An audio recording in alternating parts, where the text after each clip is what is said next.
Yahweh Shabbat Shalom Chabadash. Double honors to the apostles, the elders, and great millstones. Oh well. Peace and mercy to the Tanzanite Aki out here that's living in the truth.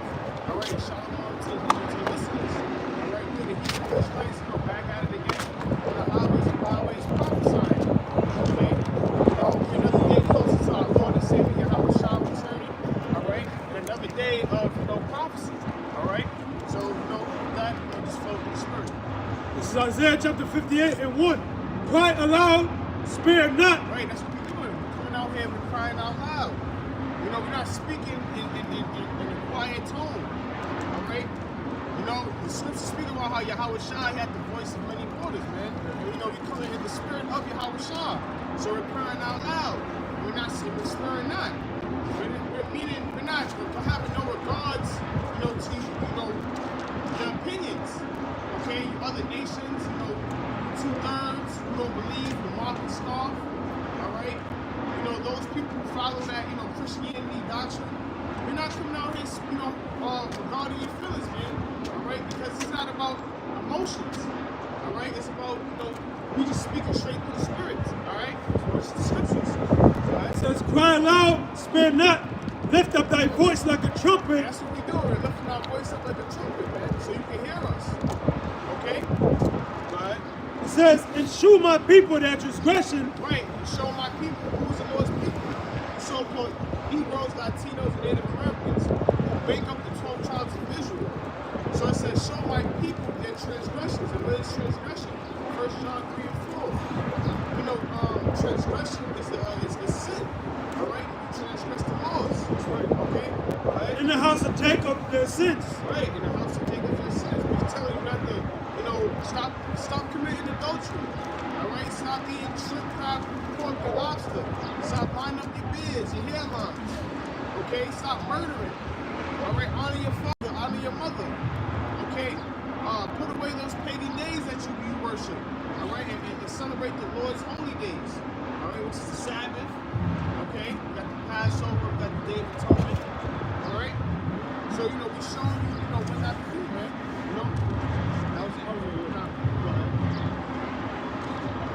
That was it. This is Romans chapter 12, verse 1. It says, I beseech you, therefore, brethren, by the mercies of the Most High, that you present your bodies a living sacrifice. Right, we presenting our bodies as a living sacrifice. And how do we do that? By being in season and out of season, coming out on the highways and hedges, teaching His word, prophesying to the Lord's people. All right? That's how we present our bodies as a living sacrifice, doing the Lord's work. Okay? Because that's our number one priority, man, is laboring in His truth, man. Okay? All right? It says, holy, acceptable. Right, holy and acceptable, being acceptable. Right? Unto the Most High, which is your reasonable service. This is our reasonable service, man. All right? Because we owe the Most High, man. Because really, the Most High could have chosen any other nation. He could have, used the rocks, to be His people. But instead, He chose the nation of Israel, man. All right, which is the so-called Negroes, Latinos, and Native Americans to be His people. And He chose, out of that, the elect. All right, to come out here and to teach His word, man. It's a blessing, to have this faith. Okay. Right. And it says, and be not conformed to this world. Where it says, be not conformed. Matter of fact, if somebody go into the word conform, right. So it says, and be not conformed to this world, but be ye transformed by the renewing of your mind. Right. It says, be transformed by the renewing of your mind. Coming out of that dark place. All right, and coming into the light. Okay, being renewing the spirit of Yahweh Shah, putting off that superfluity, as James the first chapter goes into. Okay, so read it again. Romans chapter 12, verse 2, it says, and be not conformed to this world. All right, it says, be not conformed to this world. The Greek word is G4964. It says, Suske might itso. And it says, to conform oneself, one's mind and character, to another's pattern, fashion oneself according to it. It says, fashion oneself according to, okay? Fashion what? again, that part? It says to fashion a light that is conformed to the same pattern. Right, we're not supposed to fashion ourselves to the same pattern as this world. Because we know that this world comes with the vibration of Satan. Right, everything in this world is, contrary to the Most High. So we're not supposed to be conformed to this world. We're supposed to be separate from this world, man. Okay? It says conform to fashion self according to. Yeah, we're not supposed to fashion ourselves according to his world. Because we go through even when you go through the secular history, our people fashion themselves, to be like Greeks. They was bald in their heads, bald in their beards. They was worshiping, their other gods, like Zeus, all right, Serapis Christos, all right. They started to eat, unlawful foods, okay. And they started heavily getting into homosexuality, and our people do that to this very day. Because, they was doing that all the way back then too, all the way back to Genesis, But so we're not supposed to fashion ourselves according to this world, because this world comes with the vibration of wickedness, right? So you get that too, get 1 John 2:15.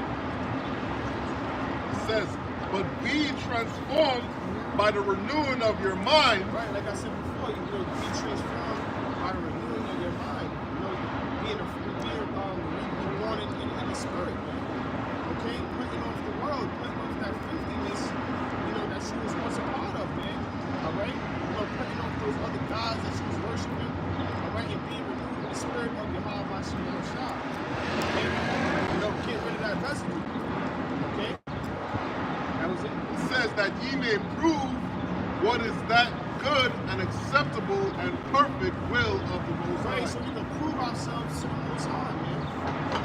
Which following the Lord's statutes and commandments is acceptable to the Most High. Okay? So we have to be renewed because our people, they don't follow the laws and statutes. They don't keep the laws, statutes, and commandments to the best of their ability. Okay? They do the opposite. Okay? Here's for you. Ephesians 5:1. Be ye therefore followers of the Most High. It says, be ye followers of the Most High. And how do you follow the Most High? All right? How do you follow Yahweh Shem Shah? By keeping his laws, statutes, and commandments, being charitable, okay? Being meek, being humble, right? As their children. As their children. And walk in love as Yahweh Mashiach also has loved us and has given himself for us an offering and a sacrifice to the Most High for a sweet-smelling savor. Yeah, because the Son is sacrifice himself, all right, for the Lord's people, for us, for Israel. Okay? So read it again, Brother Bashar. It says, Ephesians 5:1, be ye therefore followers of the Most High. Right, be followers of the Most High, keep the laws, statutes, and commandments. As their children. And walk in love. Yeah, walk in love. Being merciful amongst your brethren. Amongst your neighbor. Treat your neighbor as thyself. Okay, go ahead.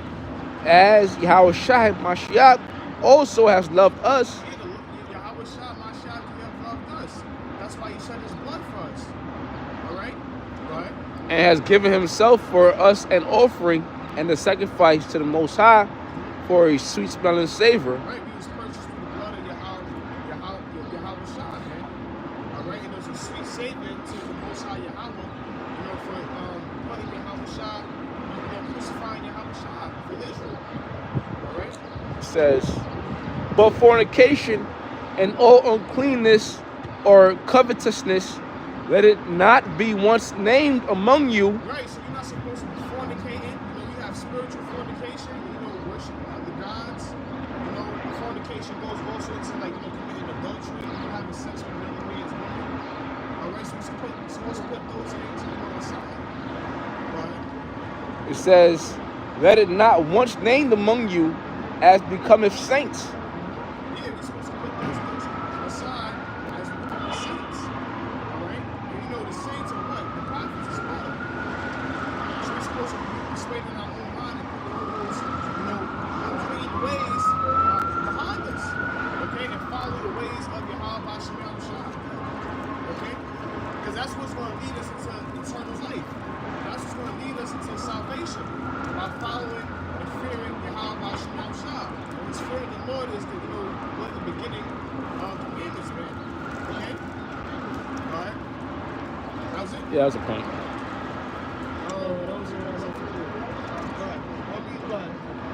This is James chapter 4, verse 4. It says, "Ye adulterers and adulteresses, know ye not that the friendship of the world is enmity with the Most High?" Right, you adulterous and adulteress. Okay? You know that, is enmity to the Most, to be friends with, say it again, what was that? It says, "Ye adulterers and adulteresses, know ye not that the friendship of the world is enmity with the Most High?" Right, the friendship of this world is enmity to the Most High. Okay? So being in the leagues and, being conformed into this world, is the Most High is against this world. Alright? Because this world, like I said before, promotes nothing but wickedness, man. But the whole vibe of wickedness, Go ahead. adultery, to promote, Oh, we being a one second. homo, okay? To promote not, This is done? following the Lord. Okay. So the Lord is against us. Man. You're not supposed to be aligned to be friends with this world. Because ultimately this world is going to be destroyed, man. This earth, not earth, America is going to be destroyed, man. Alright? So that. This is the book of James, chapter 4, verse 4. Ye adulterers and adulteresses, know ye not that the friendship of the world is enmity with the Most High? Whosoever therefore will be a friend of the world is an enemy of the Most High. Right, so if you're a friend of the world, you're an enemy to Yahweh Yahushua. Okay? If you're a friend with this world, that's why you're supposed to, lay your treasures upon, the heavens, man, and not upon this earth. Right. All right? These are the ways, you can receive salvation, man. By being against this world. And that's what, the prophets out here, are. We're against this place, man. We're against America and the ways of how this, society is ran. That's why, therefore, that's why this world hates us. Because we preach righteousness. Our people want to be in darkness. They don't want to be in the light. Okay? Because that's what the world is. The world consists of being dark. All right? That was it? 1 John chapter 2, verse 15. Right. Love not the world, neither the things that are in the world. Right, it says, love not the world, neither the things are in the world. And what are the things that are in the world? Let's start off with money. Because we're not supposed to love money. All right, it's the scripture speaking about, money. The love of money is the root of all evil. And that's what our people, they're in love with. In fact, that they will exchange their souls to obtain money, to obtain a fiat dollar. They would bow down and worship Satan because of that love they have for money. Those money is a part of the things that are in the world. What else? Excessive love of women. Women, are a downfall of a man, of a king. There's nothing wrong with having a wife or anything like that. I'm saying being infatuated with women, because women are a distraction.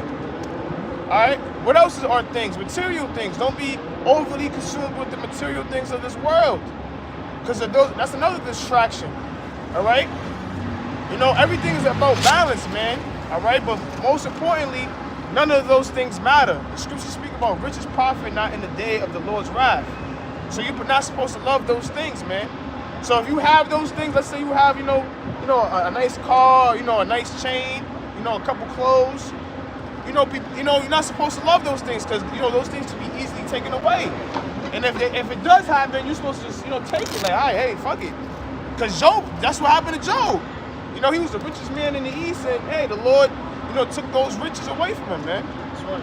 Go It ahead. says, if any man love the world, the love of the Father is not in him. Yeah, the love of the Father is not in you if you love this world.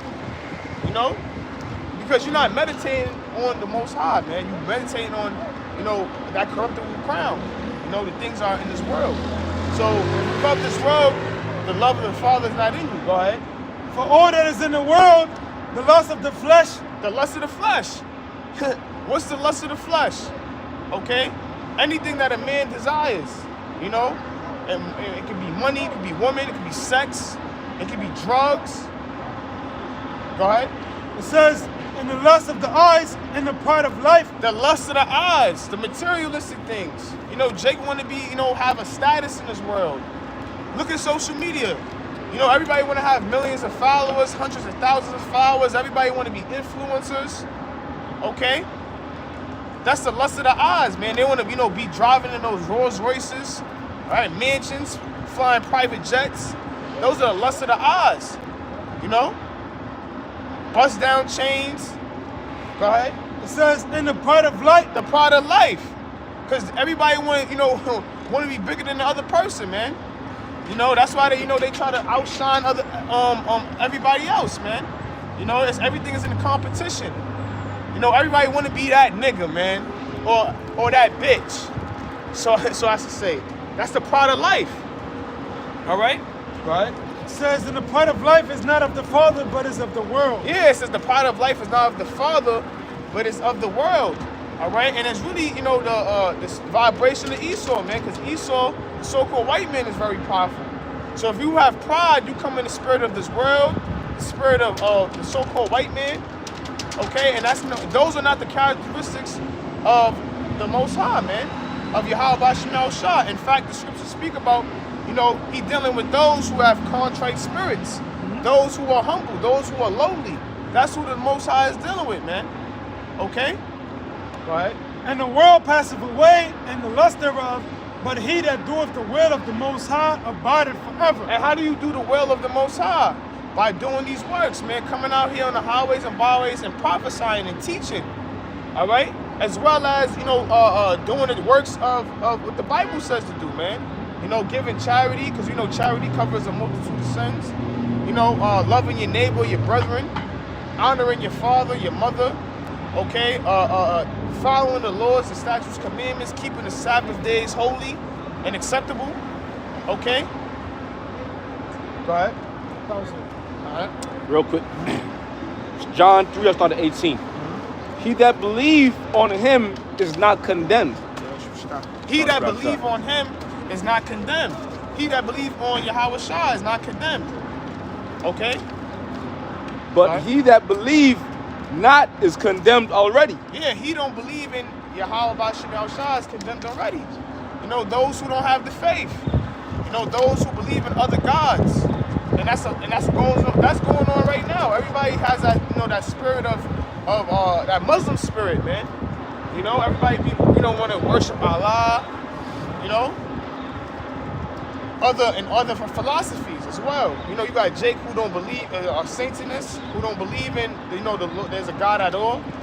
You got Jake who believe in, you know, Buddha. Okay. You know, and you had Jake who just, you know, believed in those times too.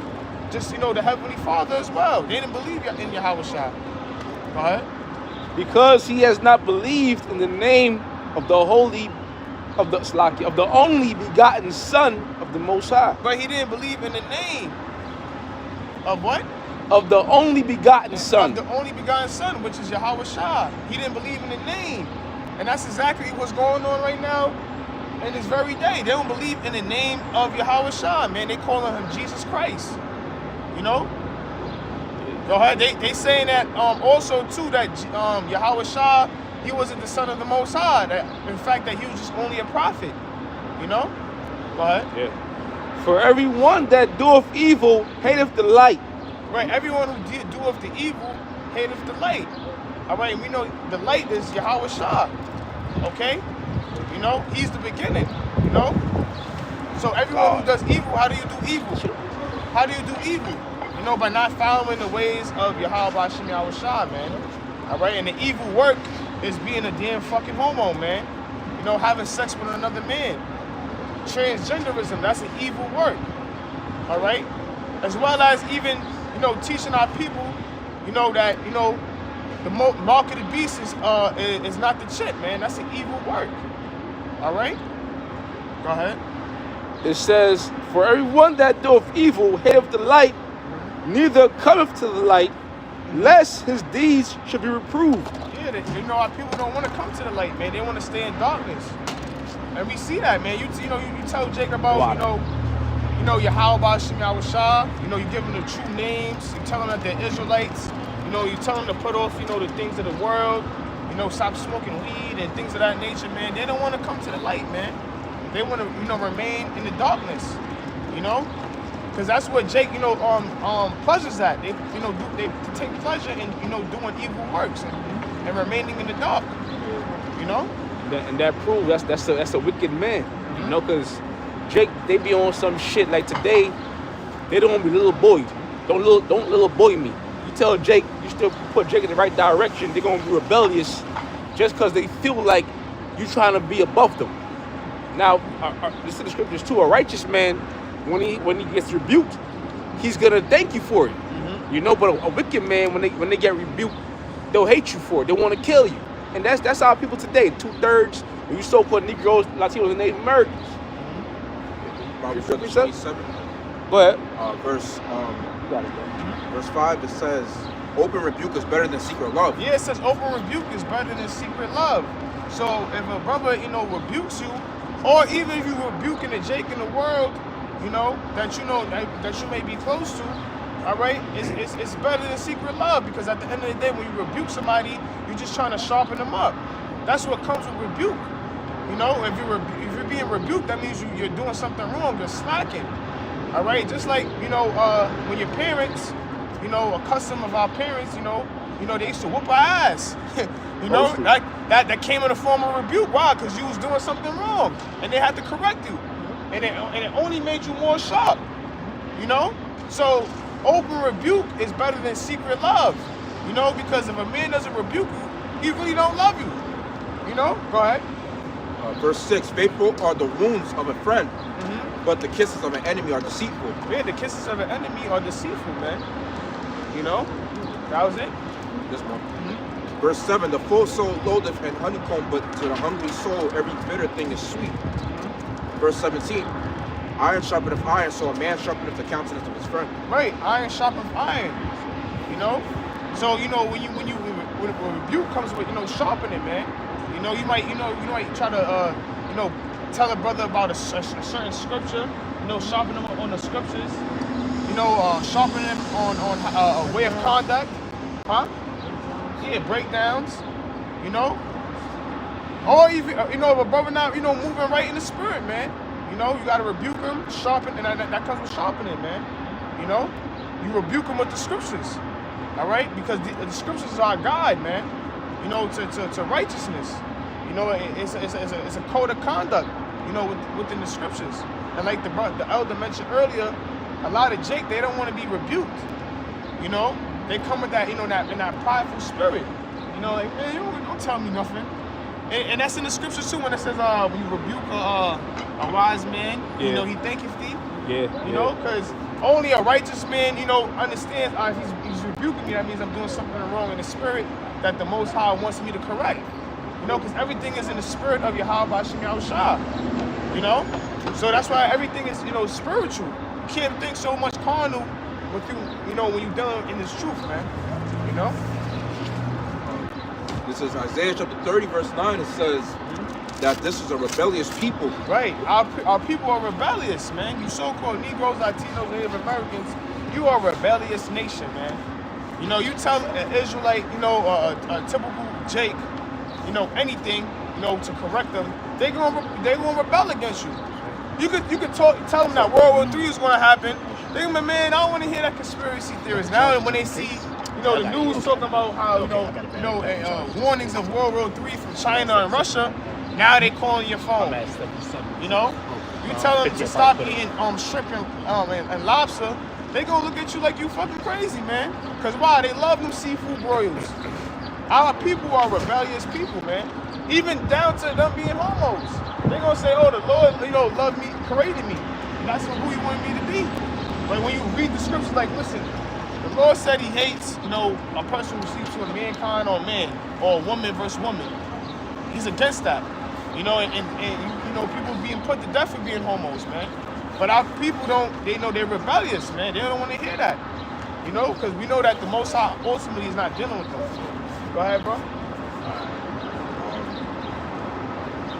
verse 9, that this is the rebellious people, lying children that will not hear the law of the Lord. Yeah, children that don't want to hear the law of the Lord.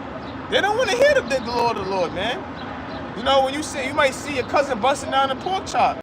You be like, yo, you know that's an unclean animal. You know that the pig, you know, they eat anything. That's what they was made for. You know? And when you eat pig, you get a lot of, pork, you get a lot of parasites in your body. You know, but what? Our people still don't want to hear.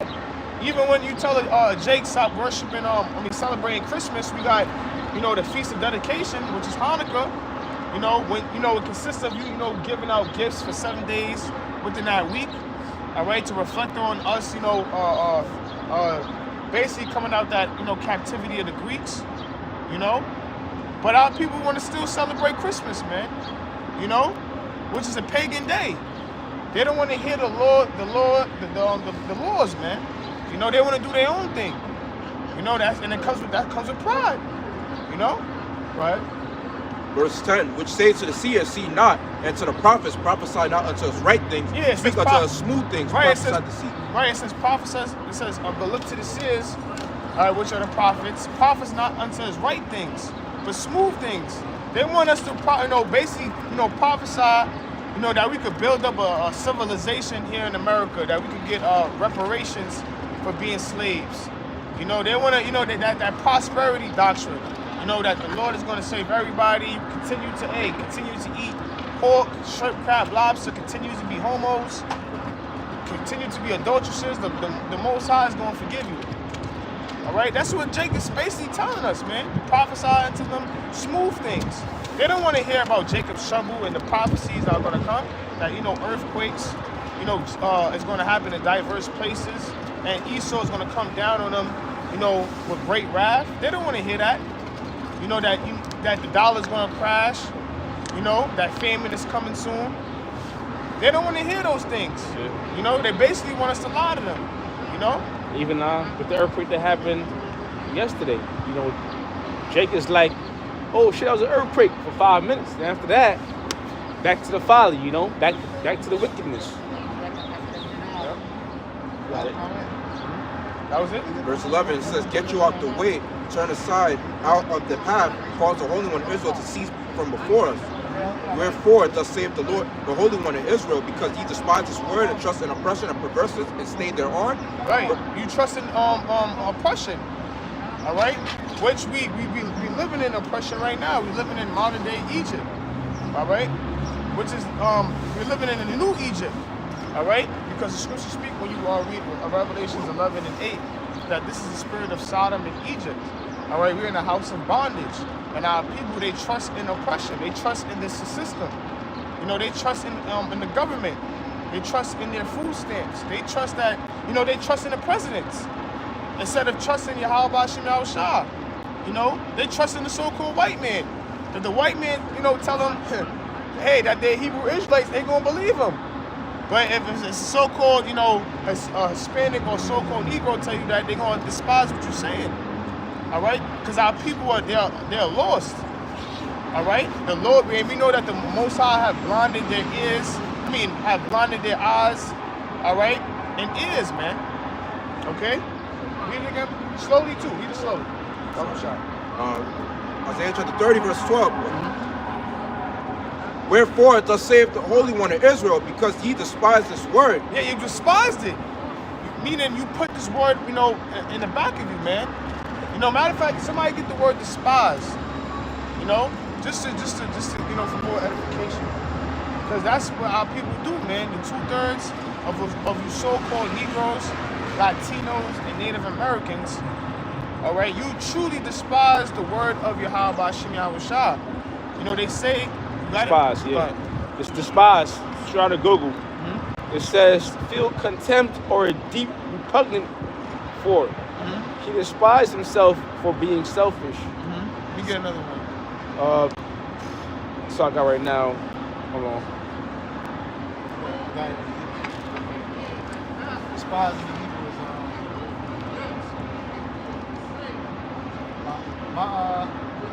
ma'asah. This is to reject, despise, refuse. Right, to reject, to despise, refuse, say they reject the word, the word of Yahweh Shem Yahushua. They refuse the word of Yahweh Shem Yahushua. They refuse to listen. They refuse to apply the scriptures to their life. They reject the word, man. They reject Yahweh and Yahushua. All right, so our people truly despise the Most High, man. Despise Yahweh Shem Yahushua. Back you up. Now this is repugnant. It says extremely distasteful. Woo, this is what our people extremely they think of Yahweh Shem Yahushua, this word, with extreme distaste. Like, for example, if you was to eat something that you didn't like and you make that face like, this shit tastes nasty. That's how Jake looks when we teach this word. Like, they despise it. Like, it's a distaste in their mouths. Go ahead. It says unacceptable. Unacceptable. They're like, man, that's not my God. My God love everybody. You know? Yep. That's not what that. What Bible you reading? I had Jake tell me that the other day. Hey, what Bible you reading? You know? Go ahead. In conflict with. You know, so our people, you so-called Negroes, Latinos, and Native Americans, you have a conflict with this word.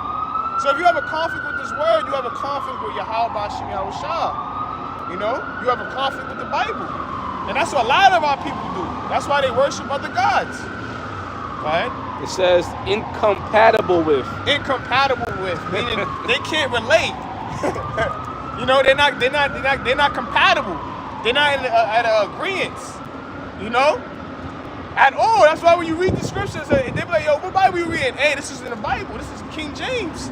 You know, especially like I was in a barber shop, and the barber, you know, he knows about being an Israelite. Just a quick testimony.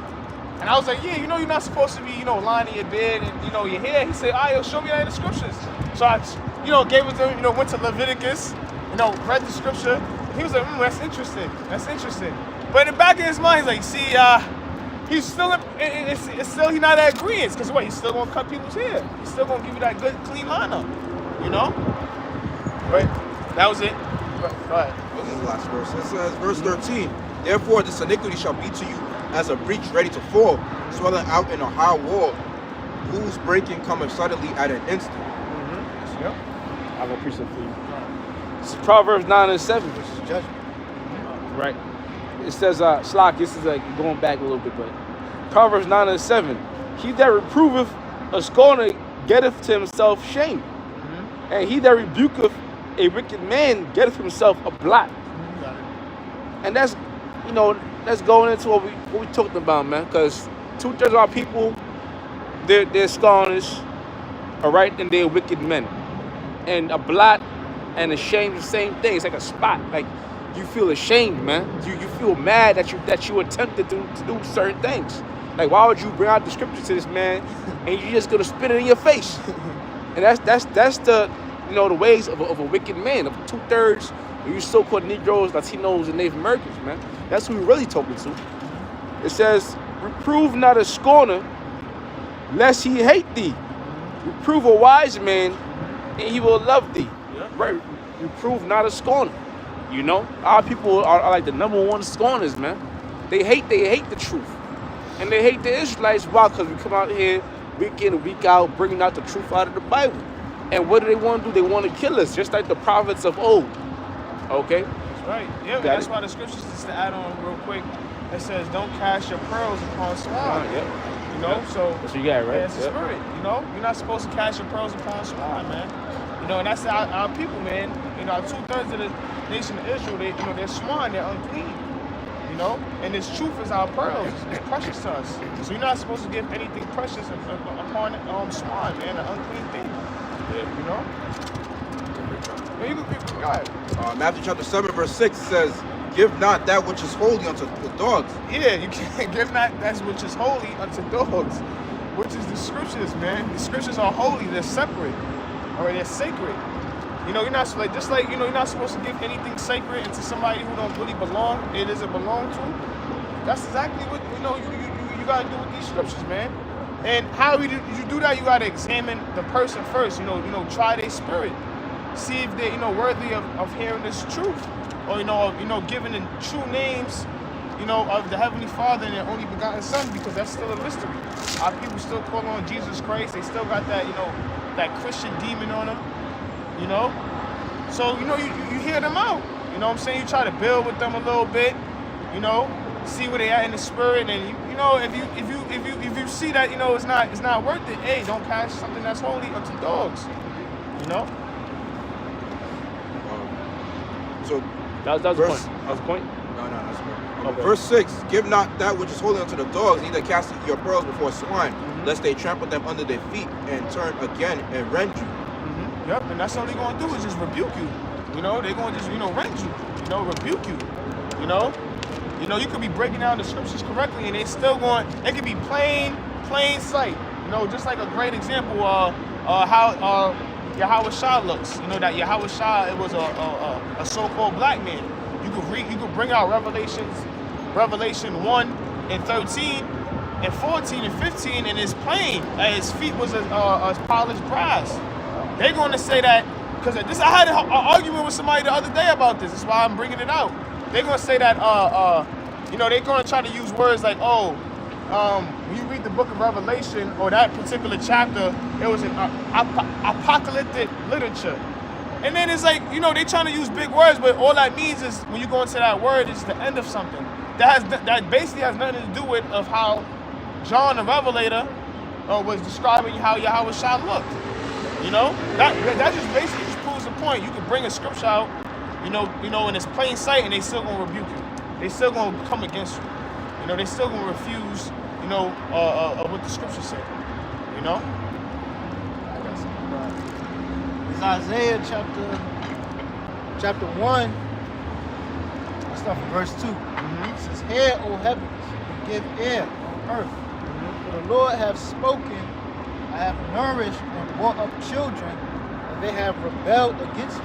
Yeah, the Lord have nourished. How did he nourish us?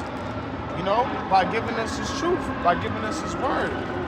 You know, that's, you know, we're being nourished by this truth, man. Okay? And it's, what does it say? Read it again. "Hear, O heaven, and give ear, O earth. For the Lord hath spoken, I have nourished and brought up children, and they have rebelled against me." And he brought up children. He brought us out of the land of Egypt. You know, out of captivity. All right? Yeah, he nourished us, you know, giving us the land, Israel. What's that, land flowing with milk and honey. Yep. Okay. Gave us the ladder in the form of rain, you know, to grow our crops.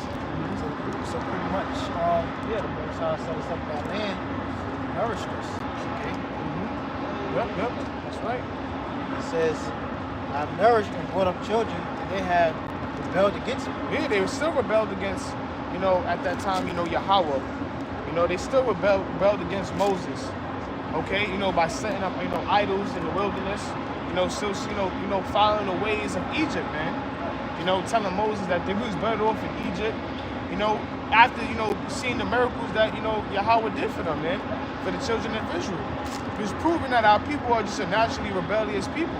They seen when Moses split the Red Sea, you know, and you know, and they basically was, you know, delivered from the hands of Pharaoh, and still rebelled against Yahweh, man.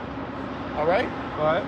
It says, the ox knoweth his owner, the ass his master's crib. But Israel doth not know, my people doth not consider. Right, and you know, an ox is one of, you know, a very stubborn animal, man. You know, and even them, you know, with them being stubborn, and you know, they still know who they belong to.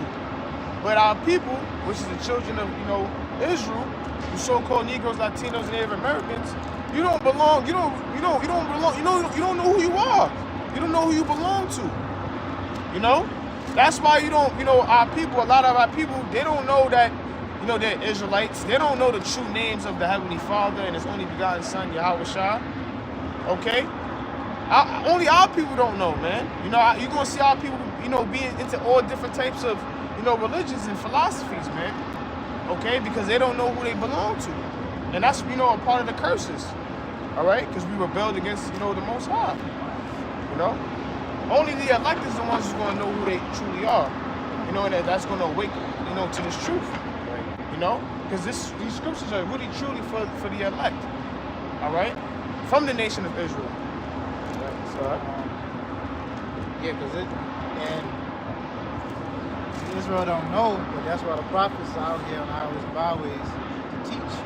But when, you know, Most High got his men out here teaching, you know, so they could know the name and his word, but what? They don't consider it. Yep. So, pretty much Israel rejects Yahweh Hashem Yahushai, reject the word, lack faith. So even though, so they can't say that, look, we didn't know when the time comes because look, the prophets are out here teaching. Israel is just rebellious. They want to rebel against, they want to reject the name of the Lord, his word. It says, verse 4, sinful nation. Yep. A people laden with iniquity. Yeah, people laden with iniquity. All right, you know, a sinful nation. All right, and what is sin? Sin is the transgression of the law, and that's what our people do. Even though we all sin, but our people willingly sin. They willingly transgress the laws. Okay, you know, and a part of that transgressing the laws, you know, goes back into committing adultery. You know, eating unclean foods. You know, worshiping pagan days. You know, our people are a sinful nation, man. All right, and they was doing that too in ancient times. You know, by worshiping, the Egyptian gods. You know, worshiping, the sun gods. You know, following the ways of the Egyptians. You know, and our people did that throughout all captivities that we was in. You know, and in fact, that's how we end up losing our, of who we are, man. You know. Go ahead. It says, sinful nation, the people laden with iniquity, the seed of evildoers, children that are corrupters. They have forsaken the Lord. They have provoked the Holy One of Israel unto anger. They are gone away backward. Yeah, our people are going away backward, man. Our people are stubborn. Our people are corrupt. You know, our people are evil. You know, our people are wicked people, man. And that's why 2/3 of the nation of Israel is going to be put to death, because they're wicked. You know, they're super wicked, man. You know, they don't follow the ways of the Lord, and ultimately that's going to lead into them being destroyed by fire or the famine. Okay? Because they're wicked, man. You know? They don't want to be righteous. But ultimately the Lord, just reserved them, to be put to death.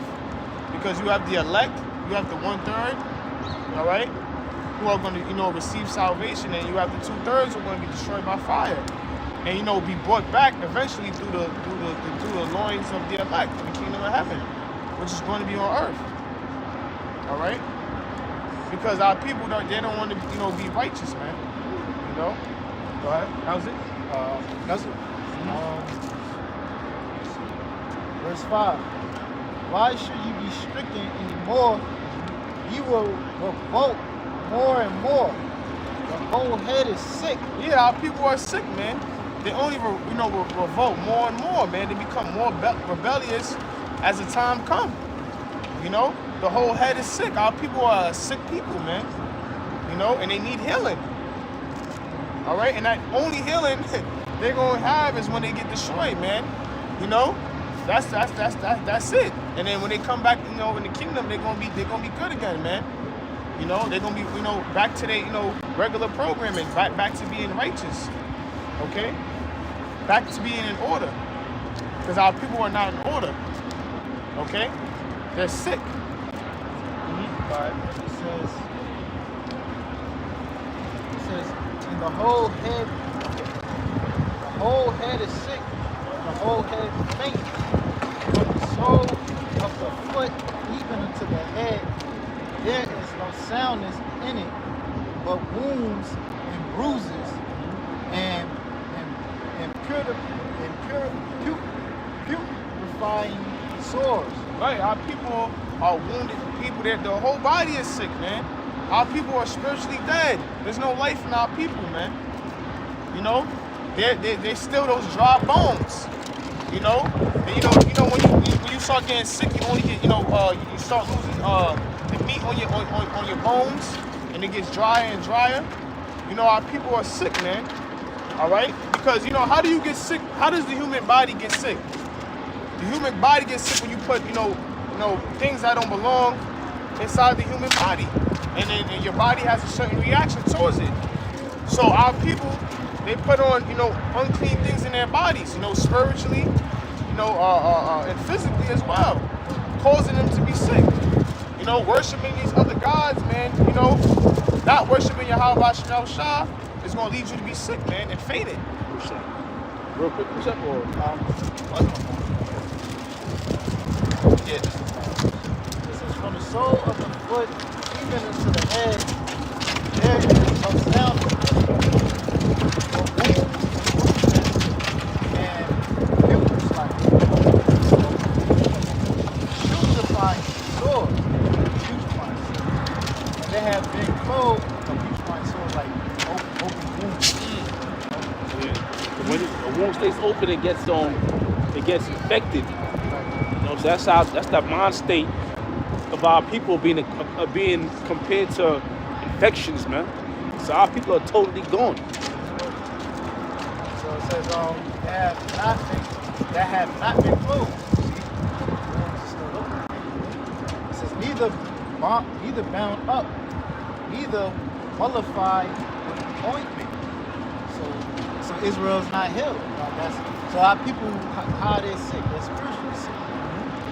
With all these sores and open wounds, they haven't been healed. They're sick with what? Sin. The philosophies of this world. Just look at Israel, man. They all into homosexuality, lesbianism, Bible center, Islam, Buddhism, going to college, you know, all up into politics.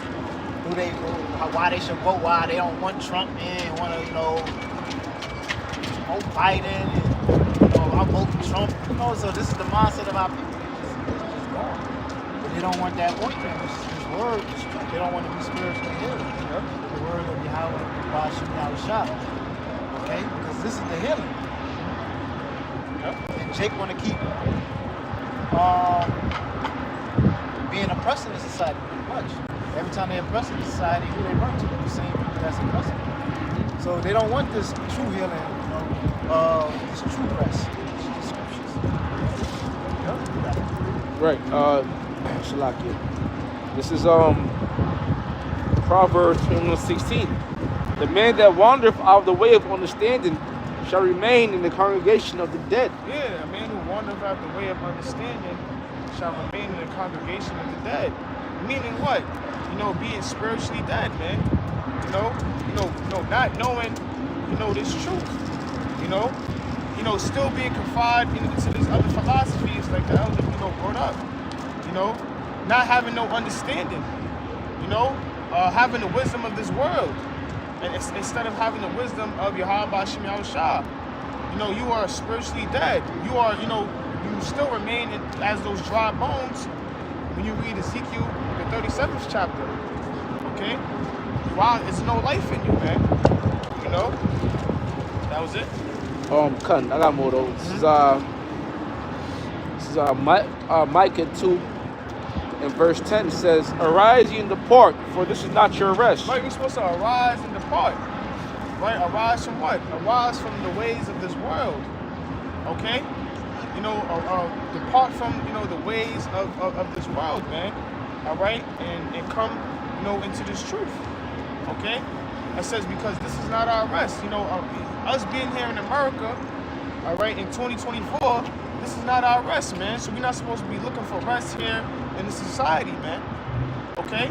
Where we're supposed to be resting at is within the scriptures, man. Because the scriptures are the good news. You know, the gospel. All right? You know, resting with Yahweh Shem Yahushua and departing away from this world. All right? Because we know ultimately that this place is going to be destroyed, man, by nuclear fire. Okay? So you're not supposed to be confined here in this society, man. You know, you're supposed to actually, you know, come in the spirit of mourning. You know, not the spirit of mirth. All right? And you're supposed to be suffering as, you know, Yahweh Shah, you know, Mashiach was suffering, man. You know, that's the spirit that's we're supposed to be coming into. You know, because our people want to make it in the so-called world, man. You know, they want to be some, you know, so-called somebodies, man. But hey, the scriptures say this is not our rest. Our people already want the kingdom to be on earth. You know, they want the 10 wives, you know, have abundance of children. Okay?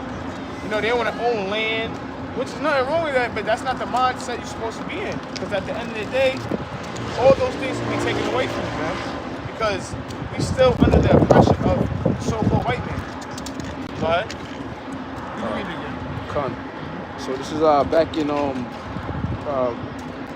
Micah 2:10. It says, "Arise and depart, for this is not your rest, because it is polluted." It's polluted. What is it polluted with? With wickedness. All right? This world is polluted with wickedness, man. All right? That's the vibration of this world, man. You know, it's polluted in its music. The food is polluted. The air is polluted. Okay? The ways of society is polluted. The government is polluted. You know? Everything in this world is polluted, man. So we're not supposed to rest here, man. All right? And pollution could cause you to be sick. So if you resting and being confined in this pollution, you're gonna ultimately get sick, man. All right, and depart from Yahweh Bashem Yahushua. That's why we're supposed to depart, because this place is polluted, man. You know, this place is a major distraction, man.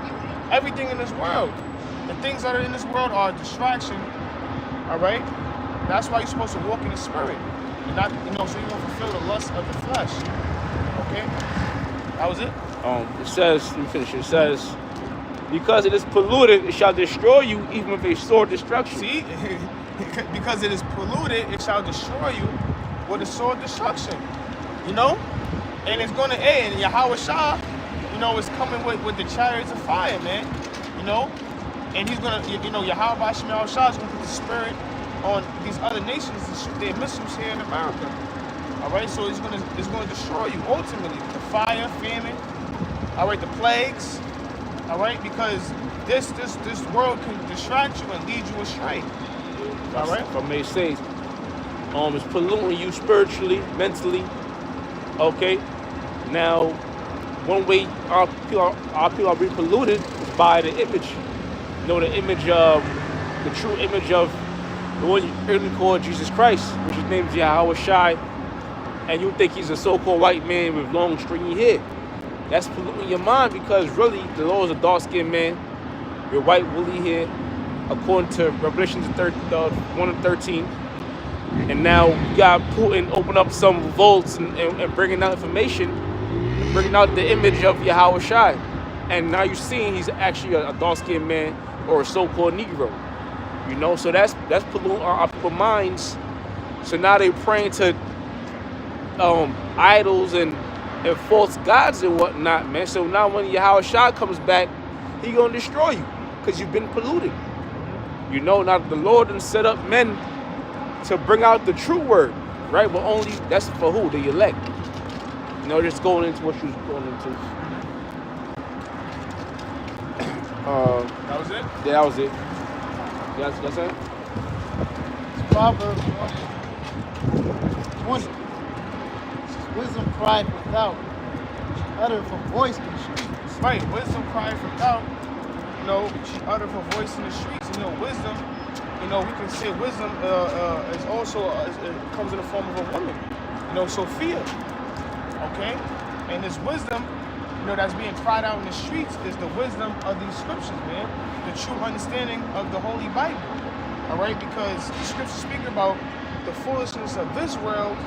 Or the wisdom of this world is foolishness to the Most High. So we're not, coming out here with the wisdom of the world. We're coming with the wisdom of the Holy Scriptures, which is being cried out in the streets, because you see the prophets out here on the highways and byways teaching. Right? She cried for the chief place of concourse. Right, the chief place of concourse is the busy areas, man. Or where the people dwell at, walk at, a busy intercourse, you could say. Like the conduits, the boulevards, the streets, busy areas. That's where you're going to see the men teaching at. Right? It says, the opening of the gates city she utter her word saying, how long ye simple ones when ye love simplicity? Yeah, that's what we coming out saying, man. The prophets is asking, how long, should you love simplicity? All right, because our people are real simple, man. They're a simple people. The scriptures speak about Hosea 4 and 6 that my people are destroyed for lack of knowledge. All right, they lack the knowledge of the scriptures. They lack the knowledge of having an understanding of Yahweh Shem Yahushua, man, of this word. Okay, so how long you gonna be simple? How long you gonna be stuck in your simple ways, man? Okay, our people still believe in the Big Bang Theory. All right, our people still believe in Jesus Christ, the so-called white man. They still believe that he's a so-called white man with blonde hair, man. And blue eyes. Okay? They still believe, they think they Muslims, man. They're simple. Right? It says, the scorners delight in their scorning. Right, and it says the scorners delight in their scorning because our people are number one scorners, man. All right? They always scorn and come against this truth. All right, and they love to do it. They love to rebel against this word. All right, so how long you gonna love, scoffing and scorning? All right, how long? Because we see the, prophecies are being, shown, every day, man. We're hearing the rumors of the wars. We see earthquakes in diverse places. It's an earthquake, that happened here in New York. Just the other day, a 4.8. And our people still gonna scorn. They hear the rumors, of World War III. They seeing that the Neuralink is, is being manufactured. All right, but they still gonna scorn. They can even, see the chariots and still scorn. How long you gonna keep scorning, man? Go ahead. It says,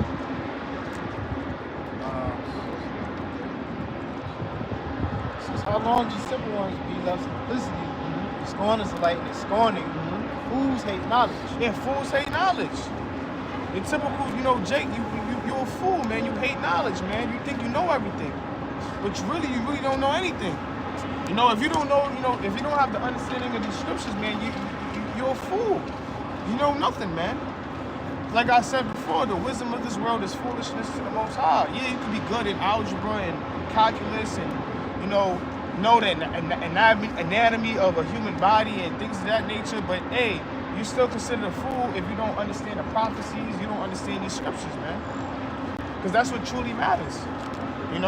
What are you going to do when all hell breaks loose, man? What are you going to do? Who are you going to call on? Because the scientists and the elites are going to be in their bunkers, man. So what are you going to do? But that's why the scripture says, for the wisdom of this world is foolishness to them. Because the wisdom of the world, they can't save you, they can't deliver you. But the Most High's wisdom is what can deliver you. Right?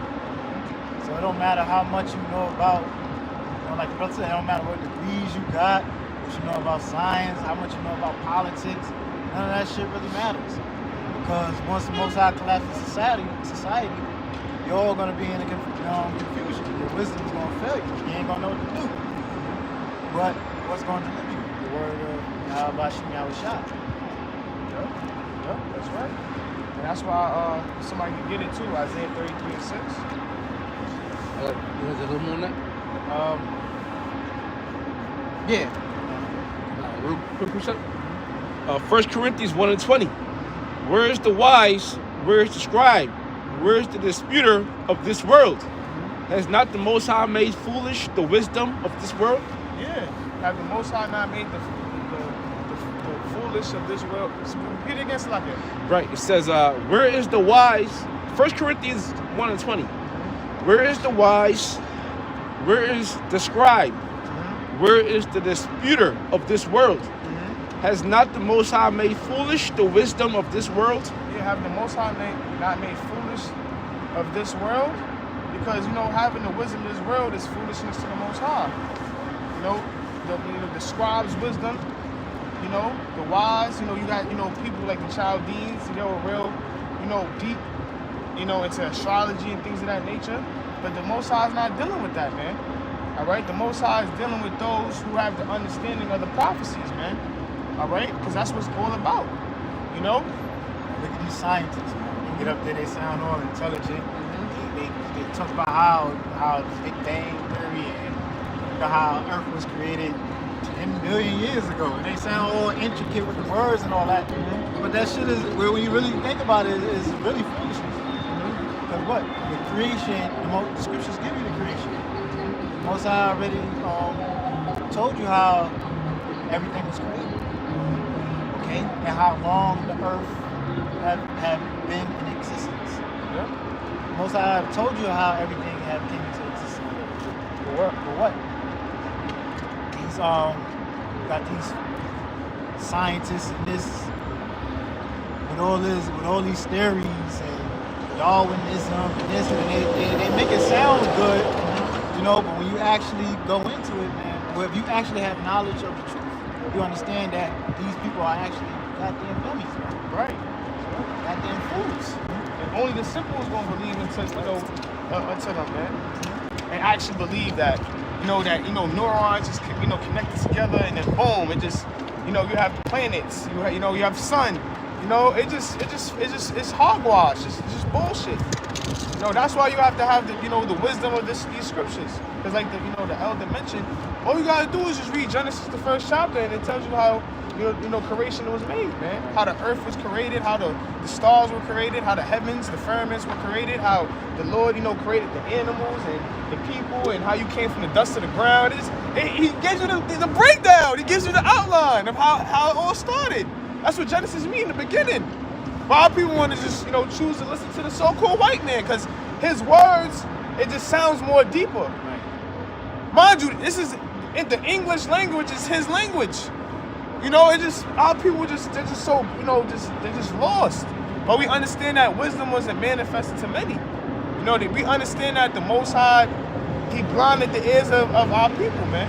They're not going to receive this. They're going to receive the truth, but they're not going to have the true understanding. The Lord is going to block their minds from understanding, and believing. That was it.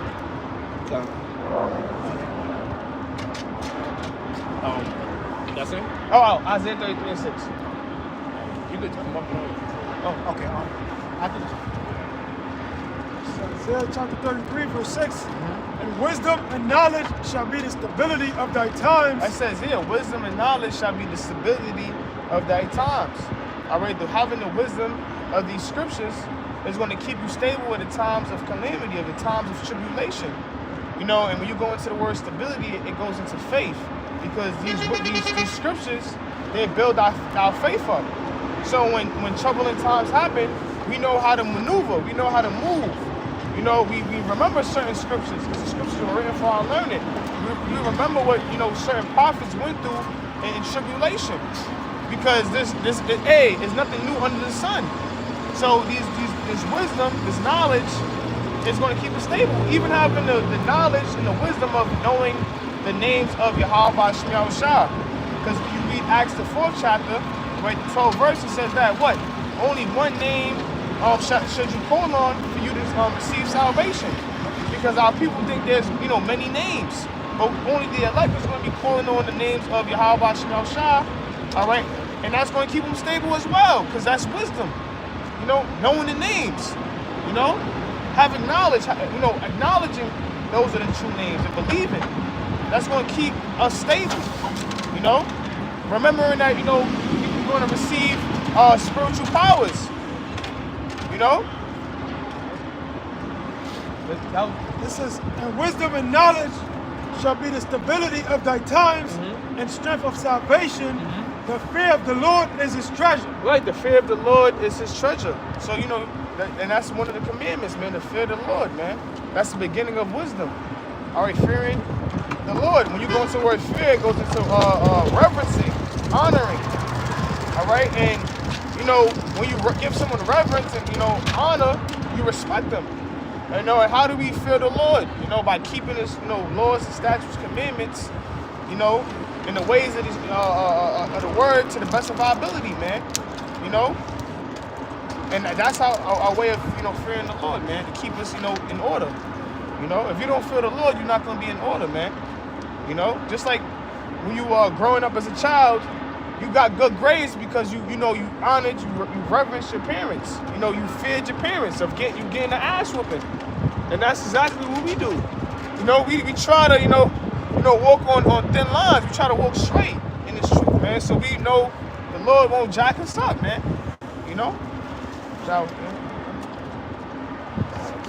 yeah, the brother spoke beautiful through the spirit. We're just gonna continue on pushing his word, okay? That's so, it. Let's see. Yeah, so the times that we in, man, we're in the times. Look, the Most High is showing signs, okay? The Most High is showing signs of the end.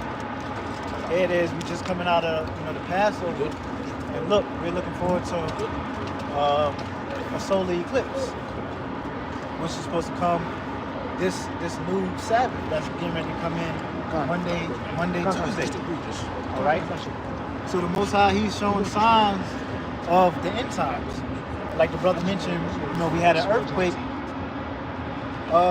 just the other day in New Jersey, and what they felt in that earthquake? They felt that earthquake out there in New York, Connecticut, Pennsylvania, which it's not common that in this area you will have earthquakes.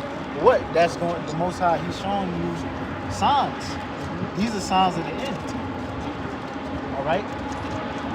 So what's that? 2 Ezra 15. What's that? Number. Let's get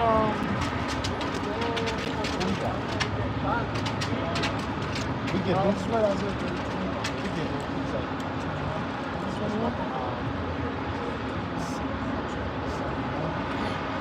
This is Luke chapter 21, verse, I'm going to start at 25. And there shall be signs in the sun, and in the moon, and in the stars. Yeah, so that's right. So there should be signs in the sun, the moon, and the stars. Scriptures speak about how these ordinances will be for signs and for seasons. Somebody can get that in Genesis chapter real quick. Yeah, I got you. Okay. You got people coming over, people traveling over here to the States, to those certain states to what?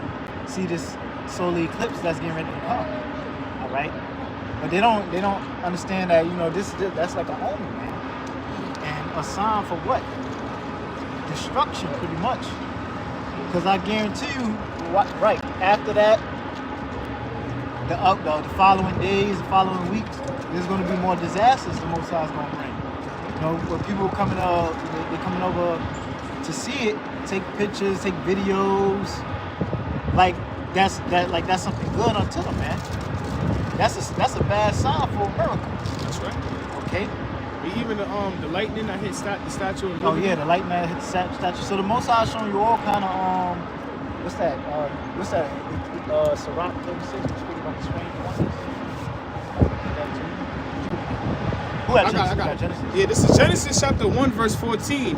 And the powers said, let there be lights in the firmament of the heaven to divide the day from the night, and let them be for signs and for seasons and for days and years. Yeah, and the lights are what? The sun, the moon, and the stars. Okay? So those ordinances are all for signs and for seasons in the heavens. Okay? So that's how you tell the seasons, that's how you tell the years. Okay? And that's how you get your months, your days, man. The moon, which month come from the word moon. So that's how you get your months. So these ordinances are for signs and for seasons. Okay? And for the Most High to communicate with the righteous of the things to come. I got that for you. Okay. You know Sirach? Sirach? Yeah. This is the book of Sirach, chapter 36, verse 6. Show new signs and make other strange wonders. Yeah, show new signs and make other strange wonders. Because there's a lot of strange wonders, man. That there's a lot of things that the Most High is showing us that's not common. Record-breaking earthquakes in places that normally don't have earthquakes. tornadoes in places that normally don't have tornadoes. Okay? Blood rivers. So these people are, they like, what the hell is going on, man? And that's the Most High showing us what? These strange wonders. Now they talking about the katydids. That's how you pronounce it. The bugs that be making them loud noises. Cicadas. Yep. It's like cicadas. Okay, they're talking They about. said over 1 trillion of them. Yeah, they said. 66. Man, Oh no, what? Over 1 trillion of them. yeah. Oh wow. It's expected to come out of hibernation, man.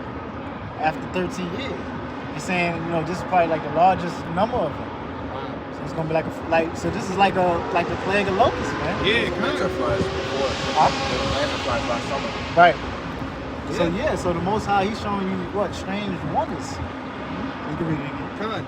So this is the book of Sirach, chapter 36, verse 6. It reads, "Show new signs and make other strange wonders. Glorify thy hand and thy right arm, that they may set forth thy wondrous works." Yeah, man. So that's what the Most High is doing. He's showing His power. Okay. So these signs and wonders, strange wonders, that's what's going to that's glorifying the Most High. His name, man. He's showing those wonders. All right, and that's for us to know what we are in the end times. Okay. You still got that good, right? Second Ezra chapter 9, verse 1. It says, "He answered me then and said, Measure thou the time diligently in itself, and when thou seest part of the signs pass, which I have told thee before." Verse 2, then shalt thou understand that it is the very same time wherein the highest will begin to visit the world which He made. Yeah. So the signs that the Most High is giving is showing us, look, the Most High is getting ready. He's visiting this world. He's visiting this earth. The scriptures speak about what end time judgment, how the Most High is going to judge the earth. But before the Most High judge the earth, He's going to tell us. He's going to warn us first. Okay, He's going to tell us the things to come. And how's that? By revealing His word into the prophets, and the prophets going out there and to teach the people and warn them of the signs, warn them of the things to come, warning them of the end time destruction. Okay, so when these things start happening, these people can't be in surprise. Which the majority of the people are going to be caught by surprise because why? They're not hearkening to the word of the Lord. Okay? That was it.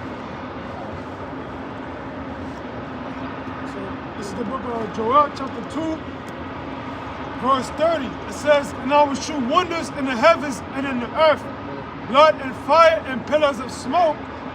The sun shall be turned." So I will show wonders in the heavens and in the earth, man. So the Most High is showing wonders in the heavens, out there in space, with the signs, okay, and in the earth. And He said what? It says blood and fire and pillars of smoke. Yeah, so blood, fire, pillars of smoke. Got these major wildfires in these different parts of the earth. What Australia had not too long ago had what? One of the biggest wildfires in history, man. Okay? California. Blood. You got blood rivers, blood lakes. So these people don't know what the hell is going on. These people don't know what's happening. But these are the signs of what? The end time. Which the Most High is all in the scriptures. But they're going to show you that what? Look, people don't read the Bible or believe in the Bible, man. The Most High already told you these things. And the prophets are out here on the highways and byways. We out here every Saturday from our apostles on down. But we also making the shows, daily, pushing His word. Okay? So the warning has went out. Verse 31. "The sun shall be turned into darkness and the moon into blood before the great and terrible day of the Lord come." Yeah, so the sun shall be turned into darkness and the moon into blood before the great and terrible day of the Lord. So when you see solar eclipse where the sun is turned into darkness, okay? Because what? The moon is aligned with the sun and pretty much block out the sunlight with the solar eclipse. And with the lunar eclipse, the moon is what? Yeah, is the sunlight reflecting, from the earth onto the moon turns the moon red. Okay, that's when you get like the lunar eclipse. So what? The Most High is showing you these signs, man. And the moon looked like a blood moon. So these things are gonna happen before the great and terrible day of the Lord. So after this solar eclipse, August 8th, you people gotta expect great and terrible things to happen. All right? Great and terrible things is gonna happen in the earth. Luke chapter 21, verse 25. And there shall be signs in the sun, and in the moon, and in the stars, and upon the earth distress of nations with perplexity, the sea and the waves roaring, men's hearts failing them for fear, and for looking after those things which are coming on the earth, for the powers of heaven shall be shaken. Yeah, man. So, look, man. So the Most High, He's going to bring destruction on all levels, man.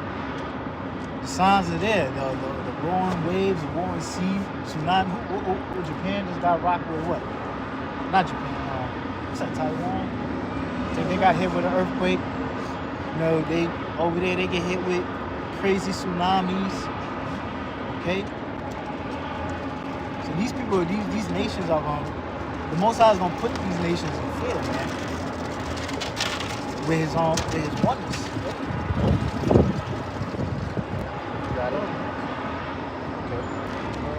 I got some. Well, I was gonna bring up Matthew 24. Just off the top. So this is Matthew chapter 24, verse 1. It says, "And Yahushua went out and departed from the temple, and his disciples came to him to show him the buildings of the temple. And Yahushua said unto them, See ye not all these things? Verily I say unto you, there shall not be left here one stone upon another that shall not be thrown down." Yeah, and that happened back then, okay? Where the temple was destroyed. Okay? 70 AD, Romans came in, sacked Jerusalem. Right? And guess what? Things are going to be destroyed in these times also. It reads, verse 3. And as he sat upon the Mount of Olives, the disciples came unto him privately, saying, Tell us, when shall these things be? And what shall be the sign of thy coming and of the end of the world? And Yahushua answered and said unto them, Take heed that no man deceive you. For many shall come in my name, saying, I am Mashiach, and shall deceive many. And ye shall hear of wars and rumors of wars.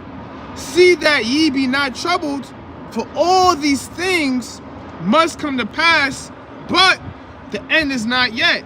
Right, so you're going to have these things arise on the earth. So Yahushua is telling his disciples, look, these are the things that's going to take place at the end, before he actually comes back. You're going to have false messiahs rising. You're going to have what? Wars and rumors of wars, which you have going on now. You have these minor wars, and you have major wars getting ready to happen. Okay? You already see Russia making threats towards America, to the war between Russia and Ukraine, Iran and Israel. So these are the signs, wars and rumors of wars. Go ahead. It reads, verse 7. For nation shall rise against nation, and kingdom against kingdom. Yeah, and that's what you have going on, man. Conflicts between different nations in the earth. Over there in Palestine, you got those Jays, going at it with what? Those what's the goddamn Arabs, pretty much, right? That's right. It reads, And there shall be famines, and pestilences, and earthquakes in diverse places. Famines, pestilence, disease, pandemics, epidemics, earthquakes. We just recently had one over here in New York, right? Earthquake in Taiwan. You got earthquakes. You got hundreds of earthquakes every day, man, happening. That's right. But what is going to increase as we get closer to, as we approach the coming of the Lord? These things are going to increase. Okay. So to the point where it's like, this ain't normal no more. We know there's earthquakes every day, but damn, something's going on. You know, people are going to start noticing. Look, man, these are the end of days. Hold that real quick. Go back to Joel 2. So I should show you. I think like verse 29. This is Joel chapter 2, verse 29. Matter of fact, verse 30. It's like 28. And it shall come to pass that I will pour out my spirit upon all flesh, and your sons and your daughters shall prophesy. Your young men shall dream dreams. Your young men shall see visions. And also upon the servants and upon the handmaids in those days. Yeah, so that's pretty in a nutshell saying, look, the Most High is going to show people, signs, man. The Most High is going to put it in people's spirit. It's like, yo, man, something's going on, man. This is like the end of days. That's why you see Jake, coming out, yo, man. It's a crazy world, man. It looks like the world's about to end. Yeah. Certain women might get dreams in the end times. I remember years ago, you had that R&B singer, Carrie, I believe it was Carrie Hilson. If I'm not mistaken, I believe it was Carrie Hilson. It was probably about 10 years ago. She had a dream at the end time. Right? She was saying that, I think she said in the dream that, people was dying left and right. There was UFOs in the sky. So that's the Most High giving her a vision. So the Most High is showing these people what? The signs. They don't necessarily have to be the elect, but it's going to be they're going to know in their spirit of, something's coming. So, verse 30, and I will show wonders in the heavens and in the earth, blood and fire and pillars of smoke. The sun shall be turned into darkness and the moon into blood before the great and terrible day of the Lord come. Yeah, which we brought that out earlier and broke that down. Okay. So all the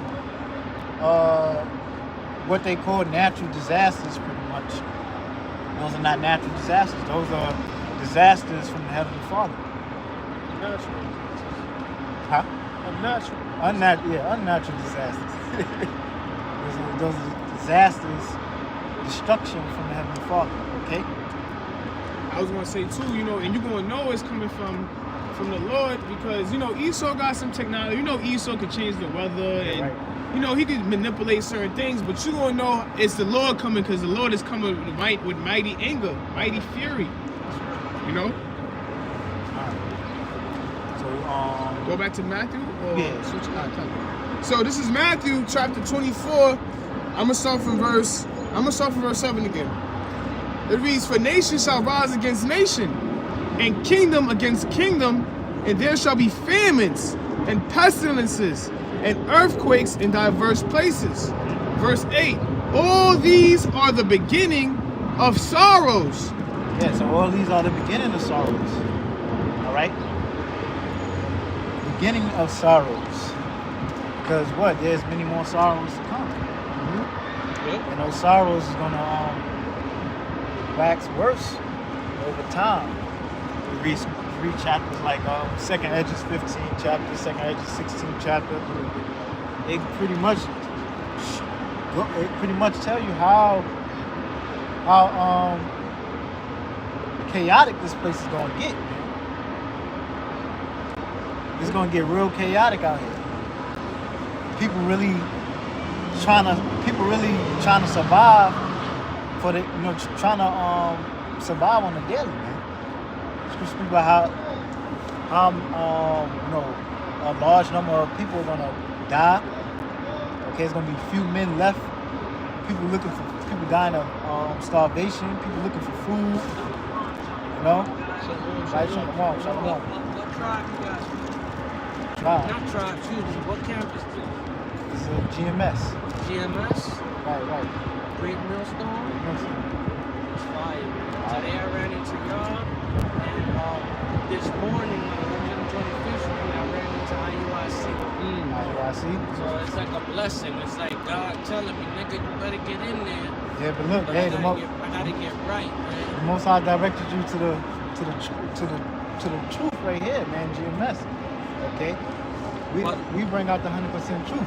But before going off, before you go any further, because I watch a couple of videos, and I've seen a couple of incidents like of camps not liking camps, like Sakari not liking GMS, and like I'm very into it. Like I watch all you guys' videos, so it's kind of hard. Like, okay, for example, IUIC, they say that you can't have more than one wife. But Sakari says you can. Well, right, but what does the scripture say? You gotta. That's why you gotta. No. First of all, you gotta read. I gotta be learned. But do you read? I listen mostly. Yeah, but you gotta pick up the Bible and read. But if I gotta put this shit down too. Yeah, but at the end of the day, if somebody make a statement like that, you gotta back it up with the scriptures. You gotta see what the scriptures say. Exactly. I'm trying to get a Bible 1611 with the Apocrypha in it, but they want $80 for it. But I think about it, I spend $80 on shirts and shit before I gotta get it. That's a good investment. It's cheaper on Amazon. Yeah. You go to Amazon, you probably get one for like 20, 30 bucks. With the Apocrypha in it, all 80 books. Yeah, I need that in my life. I got a scripture for you, right? Because you said IUIC says you can't have more than one wife. Yeah. But this is New Testament. This Old Testament, yeah. It's Exodus chapter 21, verse 10. If he take him another wife, her food, her raiment, and her duty of marriage, shall he not diminish? Yes. Yeah. So that's if a man have more than one wife. So he can diminish it, and her lifestyle can't be worse off than what it was. He has to be able to take care of her how she's been or better. Right. He can't make her life less. This is part of the law. Okay. IUIC, they always talk about the law. The law, yeah. Is that part of the law? Okay. Well, yeah. Is that what's that word? Thou say pride. Man, I can't think of it. Thus says the Lord. Yeah, thus says the Lord. Yeah. This is Deuteronomy 21 and 15. If a man have two wives, one beloved. Yeah, so if a man have two wives, right?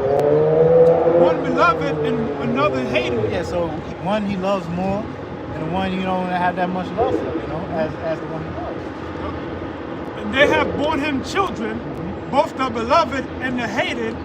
And if the firstborn son be hers that was hated. Yeah, so if he have children by both these women, okay? And if the firstborn son is by the one that he hates. It says, then it shall be when he maketh his sons to inherit that which he hath, that he may not make the son of the beloved firstborn before the son of the hated, which is indeed the firstborn. Right, so pretty much he'll give your inheritance to the kid of his love.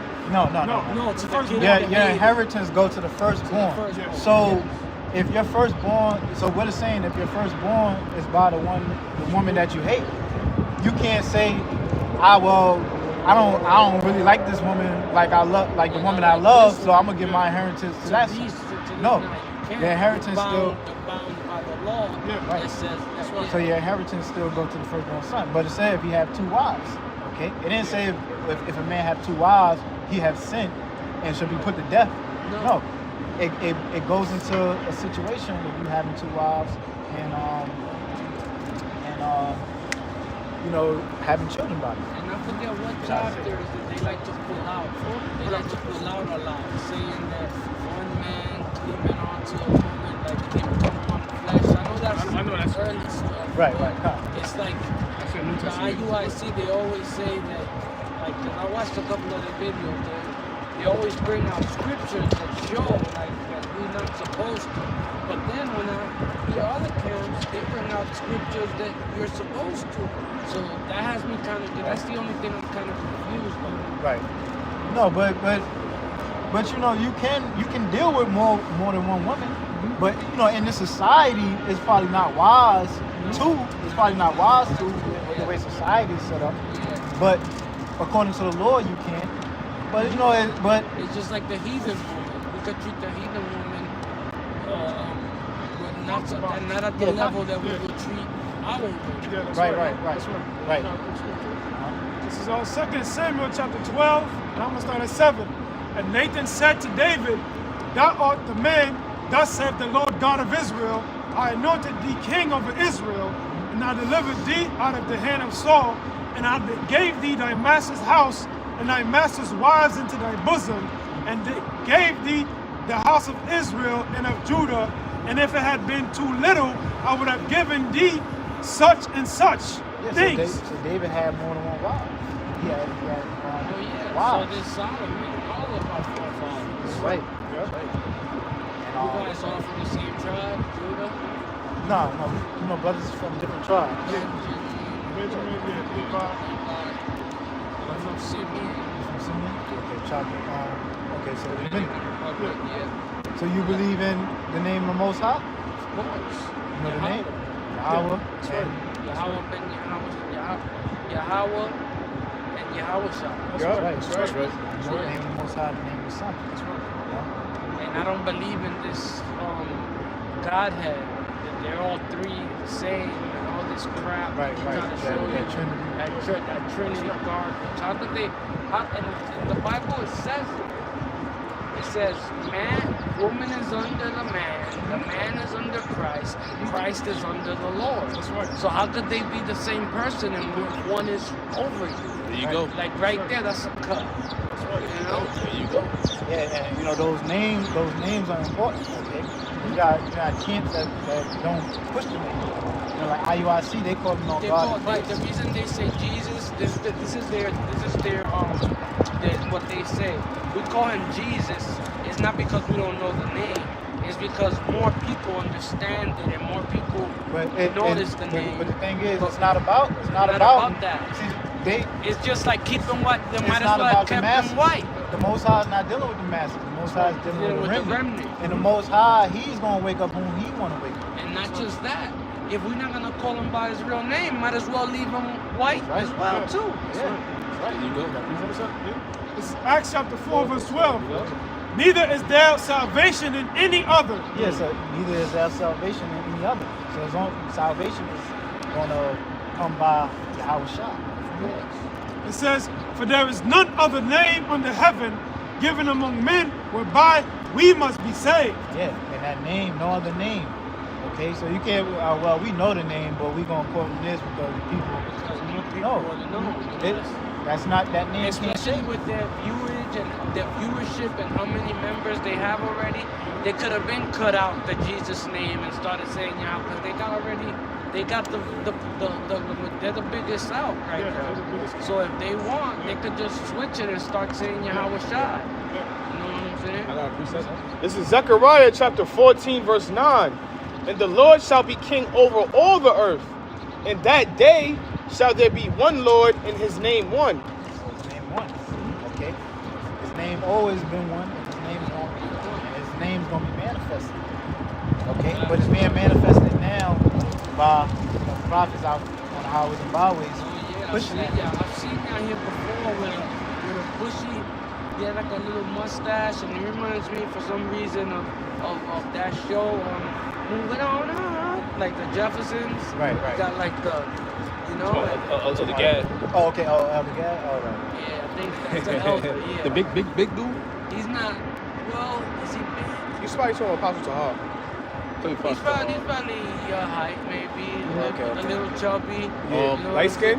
Light skin, Okay, yeah. that's possible. Okay. Yeah, possible. I've seen him out here a few times. I never stopped, but I would see you guys like standing there. I would be like a little way over there, and I just keep going, you know. But like today, I stopped. Like I said, at 125th. This morning, I saw IUIC out there. I hardly see them out there. They usually like when I see videos and stuff. They're usually like on 116th or something. Guys, yeah, it's getting nice out, so that's why.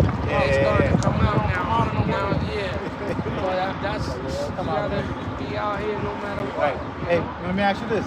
What's you know what the MOTB is? M.O. The mark of the beast in Revelations. What's the mark? I think I know. What you There's think it two is? concepts that I have. It could be the governing body that's governing us now, and we already in the mark. We already have taken the mark in a not literal sense, but they're prepping us for it. Or it's gonna be a literal chip, RFID chip that they're gonna put in your hand. So you got that the first one you said you got that from IUIC, right? Yes. Okay, and you learned the chip from GMS. Well, what do you fully believe? I mean, how could they stop you from buying and selling without having a way to stop your finances? So It has to be the chip. Yeah, that's right. that's That's right. That's right. You know, like I've been confounded because it's like no, we're gonna go into it. because they break it down and they break it down in such a way, and you know they got these words that they use. It's like a Right. like you know, it's like we're getting hypnotized. Yeah, and well, shit. the mark is physical. It's gonna be a Exactly. physical mark, which is the chip. And now with Elon Musk with the neurons, That's shit right. and all There you that. go, brother. Yeah. So the Most High is revealing these things. Yeah, See, the he Most High is is. revealing what the mark is. You know? Has to be a chip. But you know, from the apostles on down, we've been out here for years teaching that. You know, but now it's being manifested. That's right. Got it. This is Revelation chapter 13, verse. I'm gonna start at 15. And he had power to give life unto the image of the beast, that the image of the beast should both speak and cause that as many as would not worship the image of the beast should be killed. In the image of the beast, you know, Is the image of the beast the white? the image of the beast is this system. It's talking about Esau's system. Esau's You know system. Esau is Yeah, so-called white. I do. Yeah. Right, Yeah, that's right. That's right. So this the image. Yeah. That's right. The image is the system. Okay. You see the so-called white man. You guys, his police, military, government. Autonomy, sovereignty, Right. hegemony. He has it all. That's right. So This is his heaven. Verse 16. What And we he got next? and he causeth all, both small and great, rich and poor, free and bond, to receive a mark in their right hand yeah. or in their So forehead. he calls it all, both small and great, rich and poor, free and bond. So all is going to have to receive this mark. Okay. And it's not far-fetched because look what happened when around the time of the pandemic. Right? Pandemic, the whole the shot. Look how they made. I didn't. That's good, brother. That's good. But you see how they could. You see how they could just make things mandatory and shut down everything. So it's not far-fetched. The word mark is G5480 in the Greek, which is charagma, and it says a stamp and a pen and mark. It says of the mark stamped on the forehead or the right hand of the badge of the followers of the Antichrist, right? The mark branded upon horses, they carved sculpture, graven work of idolatrous images. I like when he said he went like this when he said Antichrist because I know it's not just one guy. I mean, you got Antichrist. And then when you go into the root word, it's karax, and it says sharpened to a point akin through the idea of scratching a pale or stake a palisade. It says a palisade or rampart. It says from Karasa. It says through the idea of scratching a stake that is a palisade or rampart. Yeah, so pretty much it's going describing Yeah, exactly. Yeah.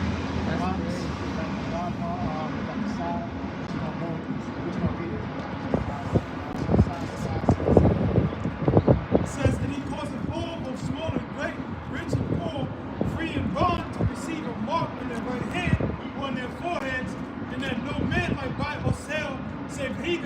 mark Yeah, or it's gonna be a new currency.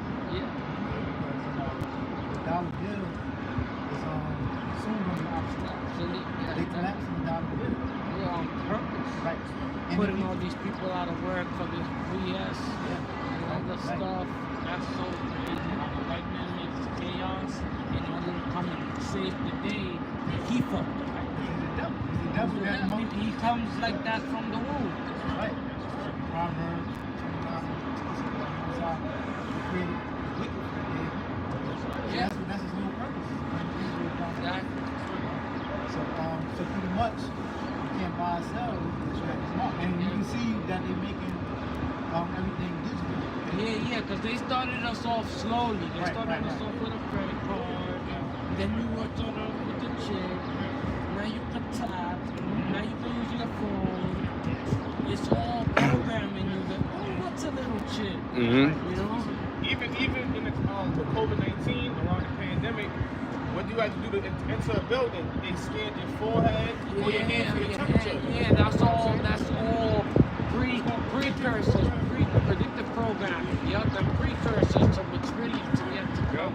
That's right. Yeah. Do you guys believe that the world is gonna end by nuclear warfare?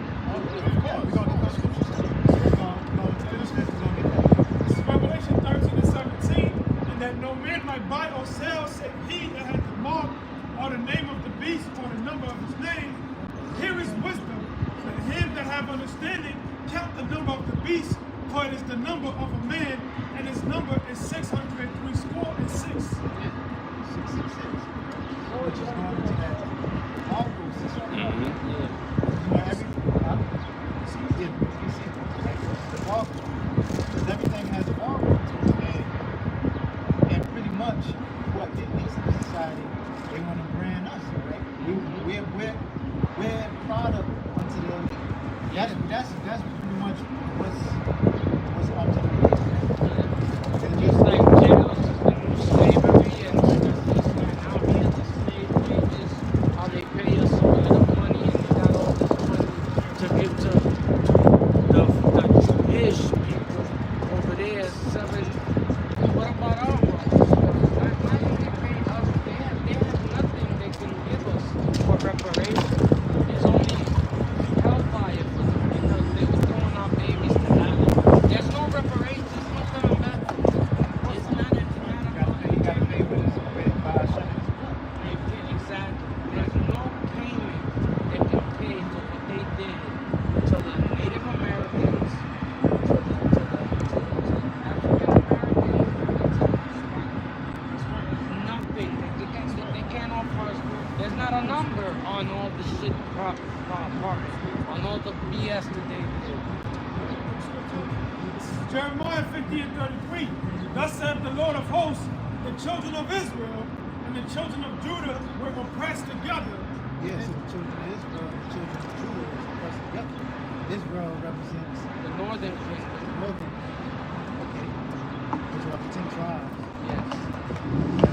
Judah represents And Southern so Kingdom. pretty much we are all oppressed together. But where's the place we were oppressed together? Right here. This is the only place where you can find it. It says, and the Lord that took them captives held them fast, then refused to let them go. Still found this man's hand. Yeah. Okay. You can't get your driver's license without them. You can't fucking your water, your board. Everything goes through him. Everything. We're gonna get back to the This is back in Revelation chapter 13, verse 18. It says, here is wisdom, let him that have understanding count the number of the beast, for it is the number of men, and its number is 603 score and 6. Yeah, so which is that barcode system, right? Because what that chip that has to have a barcode. For you to Scan. You to go scanning at the grocery store, open your car door. That's what I was about to say. door. Open up your card, turn your card on. They're trying to make it look convenient and cool. You know, this They're generation. gonna have the celebrities support it. Yeah. They're gonna, certain clubs you ain't gonna be able to get in unless you have it. If But somebody once wanna they go to that say, club, once they say that they're not taking any more money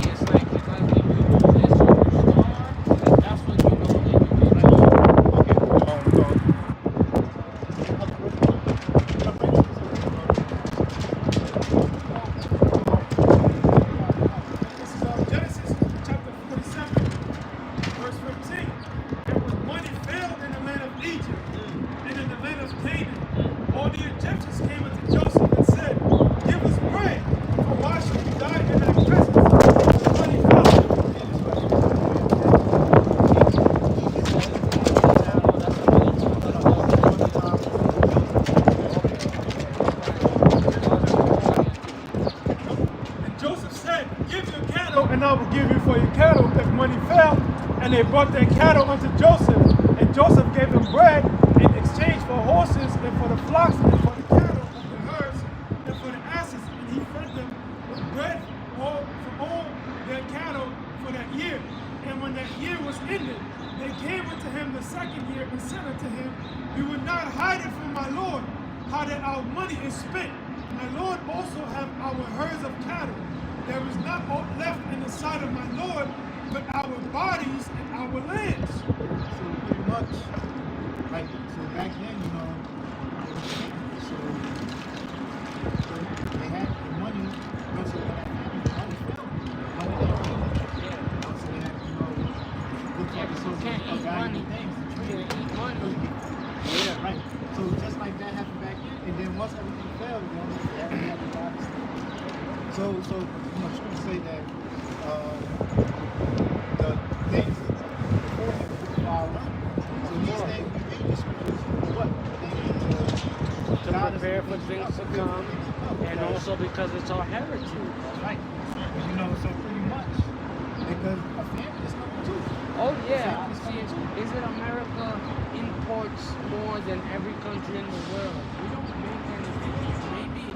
Maybe potatoes, maybe some oranges, but everything is coming from everywhere else. When that structure system falls, it's gonna be worse than zombies. It's gonna be worse than that. It's gonna be thinking feed their baby or their mom, that old lady, that she's something to eat. It's gonna be crazy in the last day. And the last day, we're talking about when the tribulation is really rolling. So yeah, brothers, I'm happy about this to y'all. You guys are from GMS. Where's the Hey, school from? peace. Where's the school at? Every Saturday. Oh, okay, so you guys don't got Highways, highways and byways. All right. Bet I'll catch y'all here on the Saturday. All right. Right, man. That's the spirit. So, you know, hey, the Lord direct you. The two men of the Lord direct you back in. The Lord is truth. Okay, wait. You go to camp, that's teaching the commandments, man. Right? Quick piece of mission, real quick. Only because when he came, he was asking if he, you know, he agreed and stuff like that. I just wanted to read this for him. This is 1 John chapter 4, verse 1. Beloved, believe not every spirit, but try the spirits, whether they are of the Most High, because many false prophets are gone out into the world. Yeah, so you're not supposed to believe in the spirit, man. You got to try the spirit. You got to test. So you got to test it. You know, to see if certain men are going to be like spirit. Right? So certain men are going to teach you things. That's why you got to, how do you try the spirit? Searching out the scriptures. Like the guy came up and he said, IUIC teaches you can't have but the scripture don't say that. The scripture speak about what? The men have one. Jacob had one more. How did it look? 2 wives, 2 concubines. That's how the children of Israel, that's how the 12 tribes came about. I was just going to say that too when he came. You gotta read the scriptures. Right. Okay? You gotta read the scriptures. So, Isaiah 4, 7 women shall take hold of women. That's in these times. King David had multiple wives. Solomon multiple wives. Right? And that's Jacob. Why you think Jacob was getting caught out there cheating, man? You know? Because society teaches you that you're supposed to have one woman. And no matter how hard Jake tries, it always gets it.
you a harlot, that's in the scriptures. That's what she made me do that.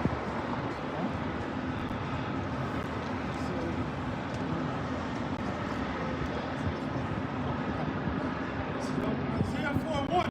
And in that day 7 women shall take hold of one man, saying, we will eat our own bread and wear our own apparel. Only let us be called by thy name to take away our reproach. Yeah, so 7 women shall take hold of one man. And that's going to be in these end times, right? That's before the kingdom. That's going to be in these end times. These women, see how these women are now? They don't, they talk about how they don't need a man, all these goddamn sexy ways and ice spice and all this shit.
Water, it's cool. So a woman is going to be fully, that day, a woman is going to be ready to fully take on, everything that you want to do. Because that's today. They want to be in a relationship, they want to run it how they want to run it. You got women now, they want to take all the man's last name. Okay? They want to take on their husband's last name. Which is totally disrespect. So they're going to be ready to open and ready, willingly to submit. And it says 7, meaning represent completion. So it's going to be, you could have either 2 women, coming to you, or to one man. You're going to have probably 10 women, 20, it's a completion. So you never know, man. You have a boatload of women. The 7 don't mean just actual 7 women. It's said. It's 7 is completion. Each man is going to have his complete set of women.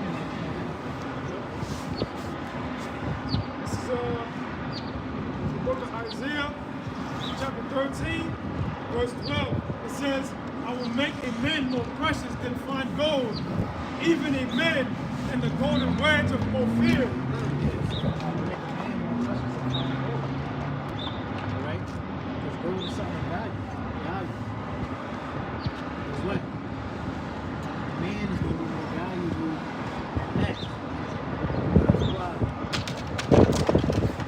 Because just like how money, gold, these things are valuable, the trade, get substance, those things are going to fail. And that day, man of Lord, to the Most High, he's going to protect the man of Lord. So the man of Lord is going to be the most valuable thing. It ain't going to be a man with money, it's going to be a man with muscles. That's not going to mean anything. You're not, if you're not a man that pleases the Most High, the Most High is protected, then you're not of no value. So women are going to be flocking to a man of the Lord because he's going to be a valuable. Second Ezra chapter 16, and I'm going to start at 33. The virgins shall mourn, having no bridegrooms. Yeah, so the virgins shall mourn, having no bridegrooms. And also, what's that, back in Isaiah 4? But no, 3, like the last 2 verses. It says, the virgins shall mourn, having no bridegrooms. The women shall mourn, having no husbands. Their daughters shall mourn, having no helpers. Yeah, that's right, because that's when the whole hell breaks. So all these women that's running free, you got these young women coming up being taught, by the older sluts to, you got to test the waters and don't let no man treat you anyway on the treat you. Yeah, you are the prize, so women growing up thinking that they're the prize, But what? All that shit gonna go out the window when disaster strikes.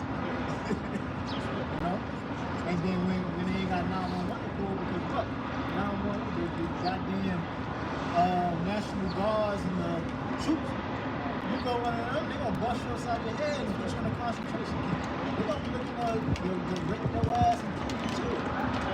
And stick that C-hip in you and all that. So what?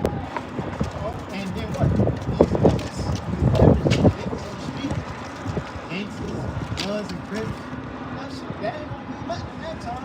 When Esau rolled on these so-called gangsters, we're gonna get stuck. So Top Sean, so D-Rock and Ty Boogie, with the 1,000 guns in the videos on Instagram. Shaq Baller. Yeah, man, that shit, they can't do that, man. They can't do that. So, we told men to do it. The virgins shall mourn, having no bridegrooms. The women shall mourn, having no husbands. Their daughters shall mourn, having no helpers. So that's these men that's not the men that's not part of the elect. They're gonna lose. Those men are gonna die. It says, in the wars shall their bridegrooms be destroyed. In the wars, man. They could be fighting in World War III and get slaughtered. That's right. Okay? They're drafted. The wars out here in the streets. Civil War. You see movies like The Purge. So Esau roll up in them goddamn Marcy projects and goddamn Fort Greene projects. And just run up in Jake neighborhood and just start slaughtering them.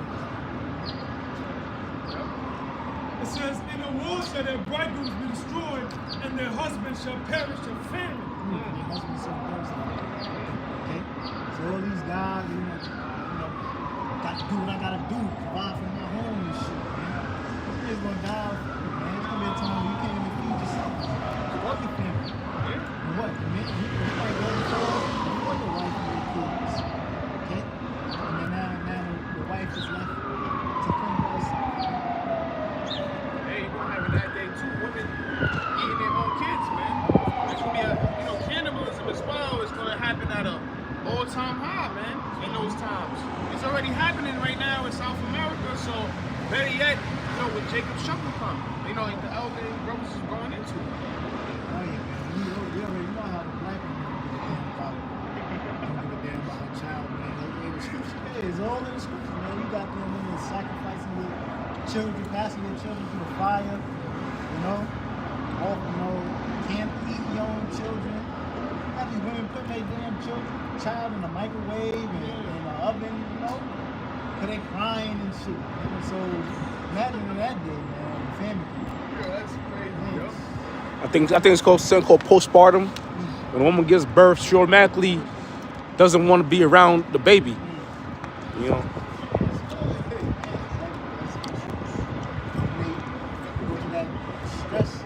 Yeah.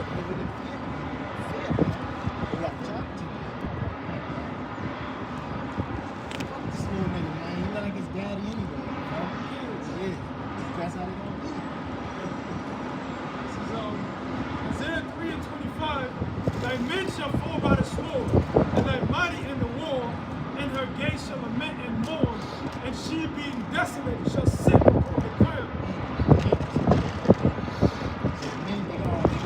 They ain't gonna have no fear. And then it jumps into chapter 4. That's why it says something shall take care of them.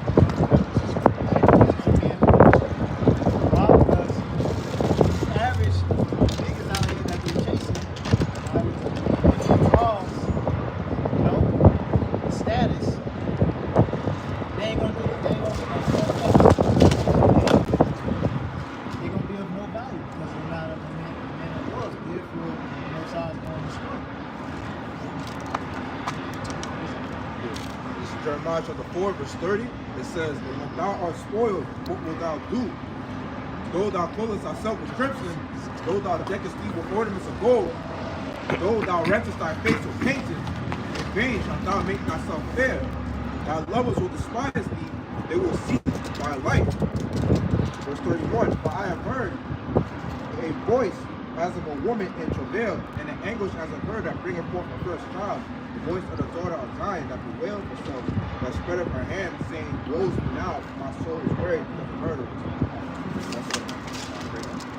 So yeah, basically, you know, it's gonna come to a point in time where all that makeup that you women wear, the nice apparel, you know, talking about like clothing yourself with crimson, that we clothe ourselves with ornaments of gold, you know, that piece of painting, that how you make yourself fair, you're gonna make yourself beautiful.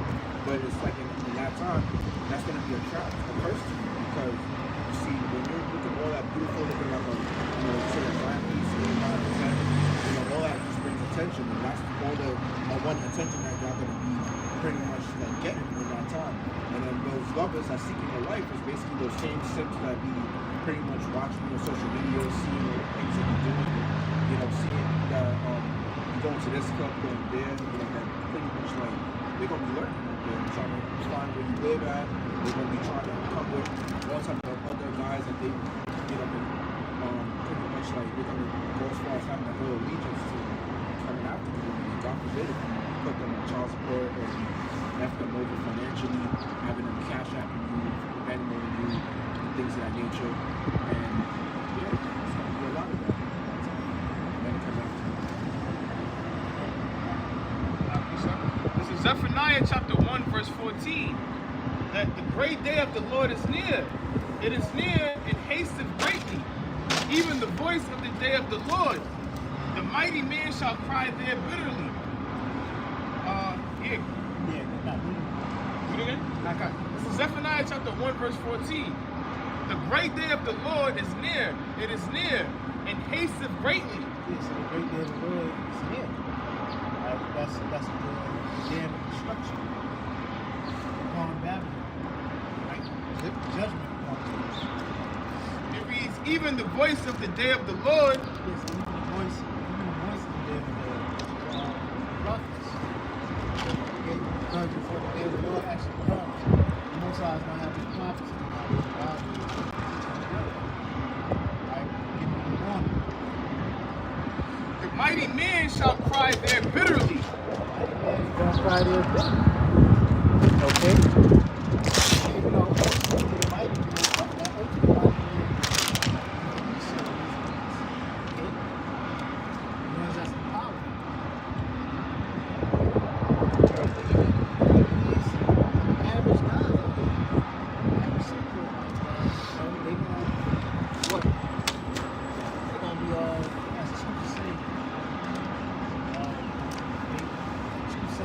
like unto me.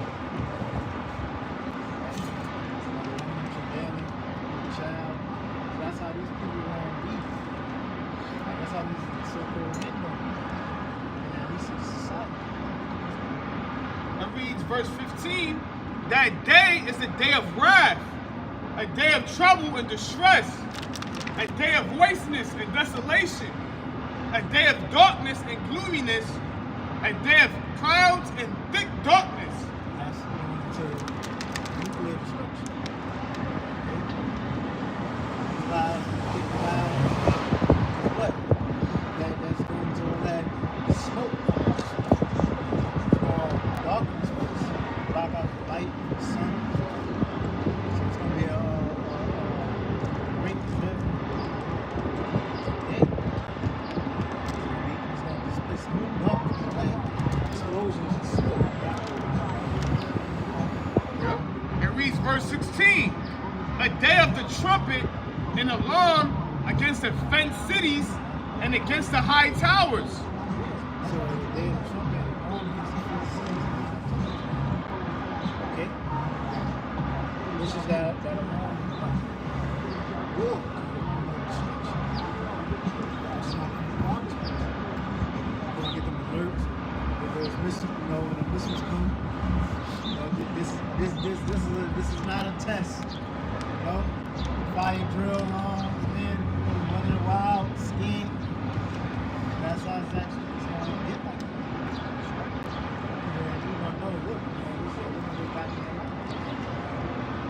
They're going to go through that judgment.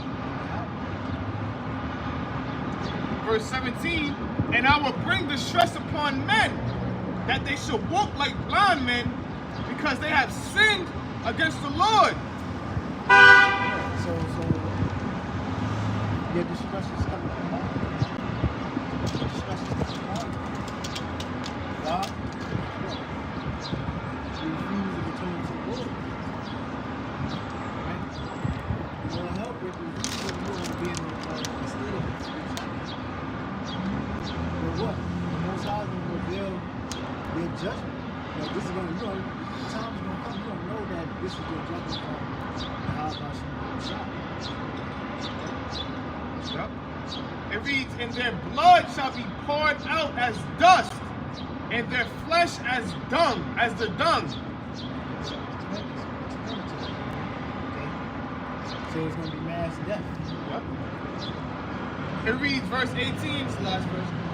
Neither their silver nor their gold shall be able to deliver them in the day of the Lord's wrath, but the whole land shall be devoured by the fire of his jealousy, for he shall make even a speedy riddance of all them that dwell in the land. No substance to save. The judgment of how God should shine. He's going to make a speedy riddance of this place. Okay? Because what? It's going to speak about Babylon being destroyed. It's going to take 1 hour. That's right. Destroy this place. Okay? 1 hour. The whole North America is going to be wiped off the face of the earth. It's going to be a great desert.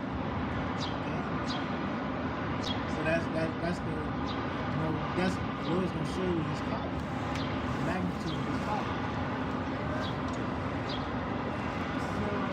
Zechariah chapter 14, we start at 1. Behold, the day of the Lord cometh, and thy spoil shall be divided in the midst of thee. For I will gather all nations against Jerusalem to battle, and the city shall be taken, and the houses rifled, and the women ravished, and half of the city shall go forth into captivity. Yeah, and that's what's gonna come, man. The time of Jacob's trouble. Okay? The time of Jacob's trouble. The Most High is gonna bring, great things upon Israel. Right? Martial rule, concentration camps. So Jake gotta prepare, they gotta get their minds for what's to come. It says, and the residue of the people shall not be cut off from the city. Then shall the Lord go forth and fight against those nations, as when he fought in the day of battle. Yeah. So, but the Lord is going what? Bring judgment upon his actions too. For the elect's sake. Right? So, Scripture speak about the time of Jacob's trouble, and also the Scripture said the great day of the Lord will live upon all nations. One said the great, Jeremiah 30:7 said the day of the Lord will live is the time of Jacob's trouble. I believe that this one will Ezekiel tell you how that great day of the Lord upon all nations. So that great day of the Lord is upon the Lord's people. He's going to use these nations and he's going to judge these nations. He's going to save the elect out of it. So Isaiah chapter 13, verse 15. Everyone that is found shall be thrust through, and everyone that is joined unto them shall fall by the sword. Their children also shall be dashed to pieces before their eyes. Their houses shall be spoiled, and their wives ravaged. That's the judgment. And we're going to close it up. We're saying on Facebook, Yahweh, Ba'ashim, Yahweh Shah, Ba'ashir Kakwadash.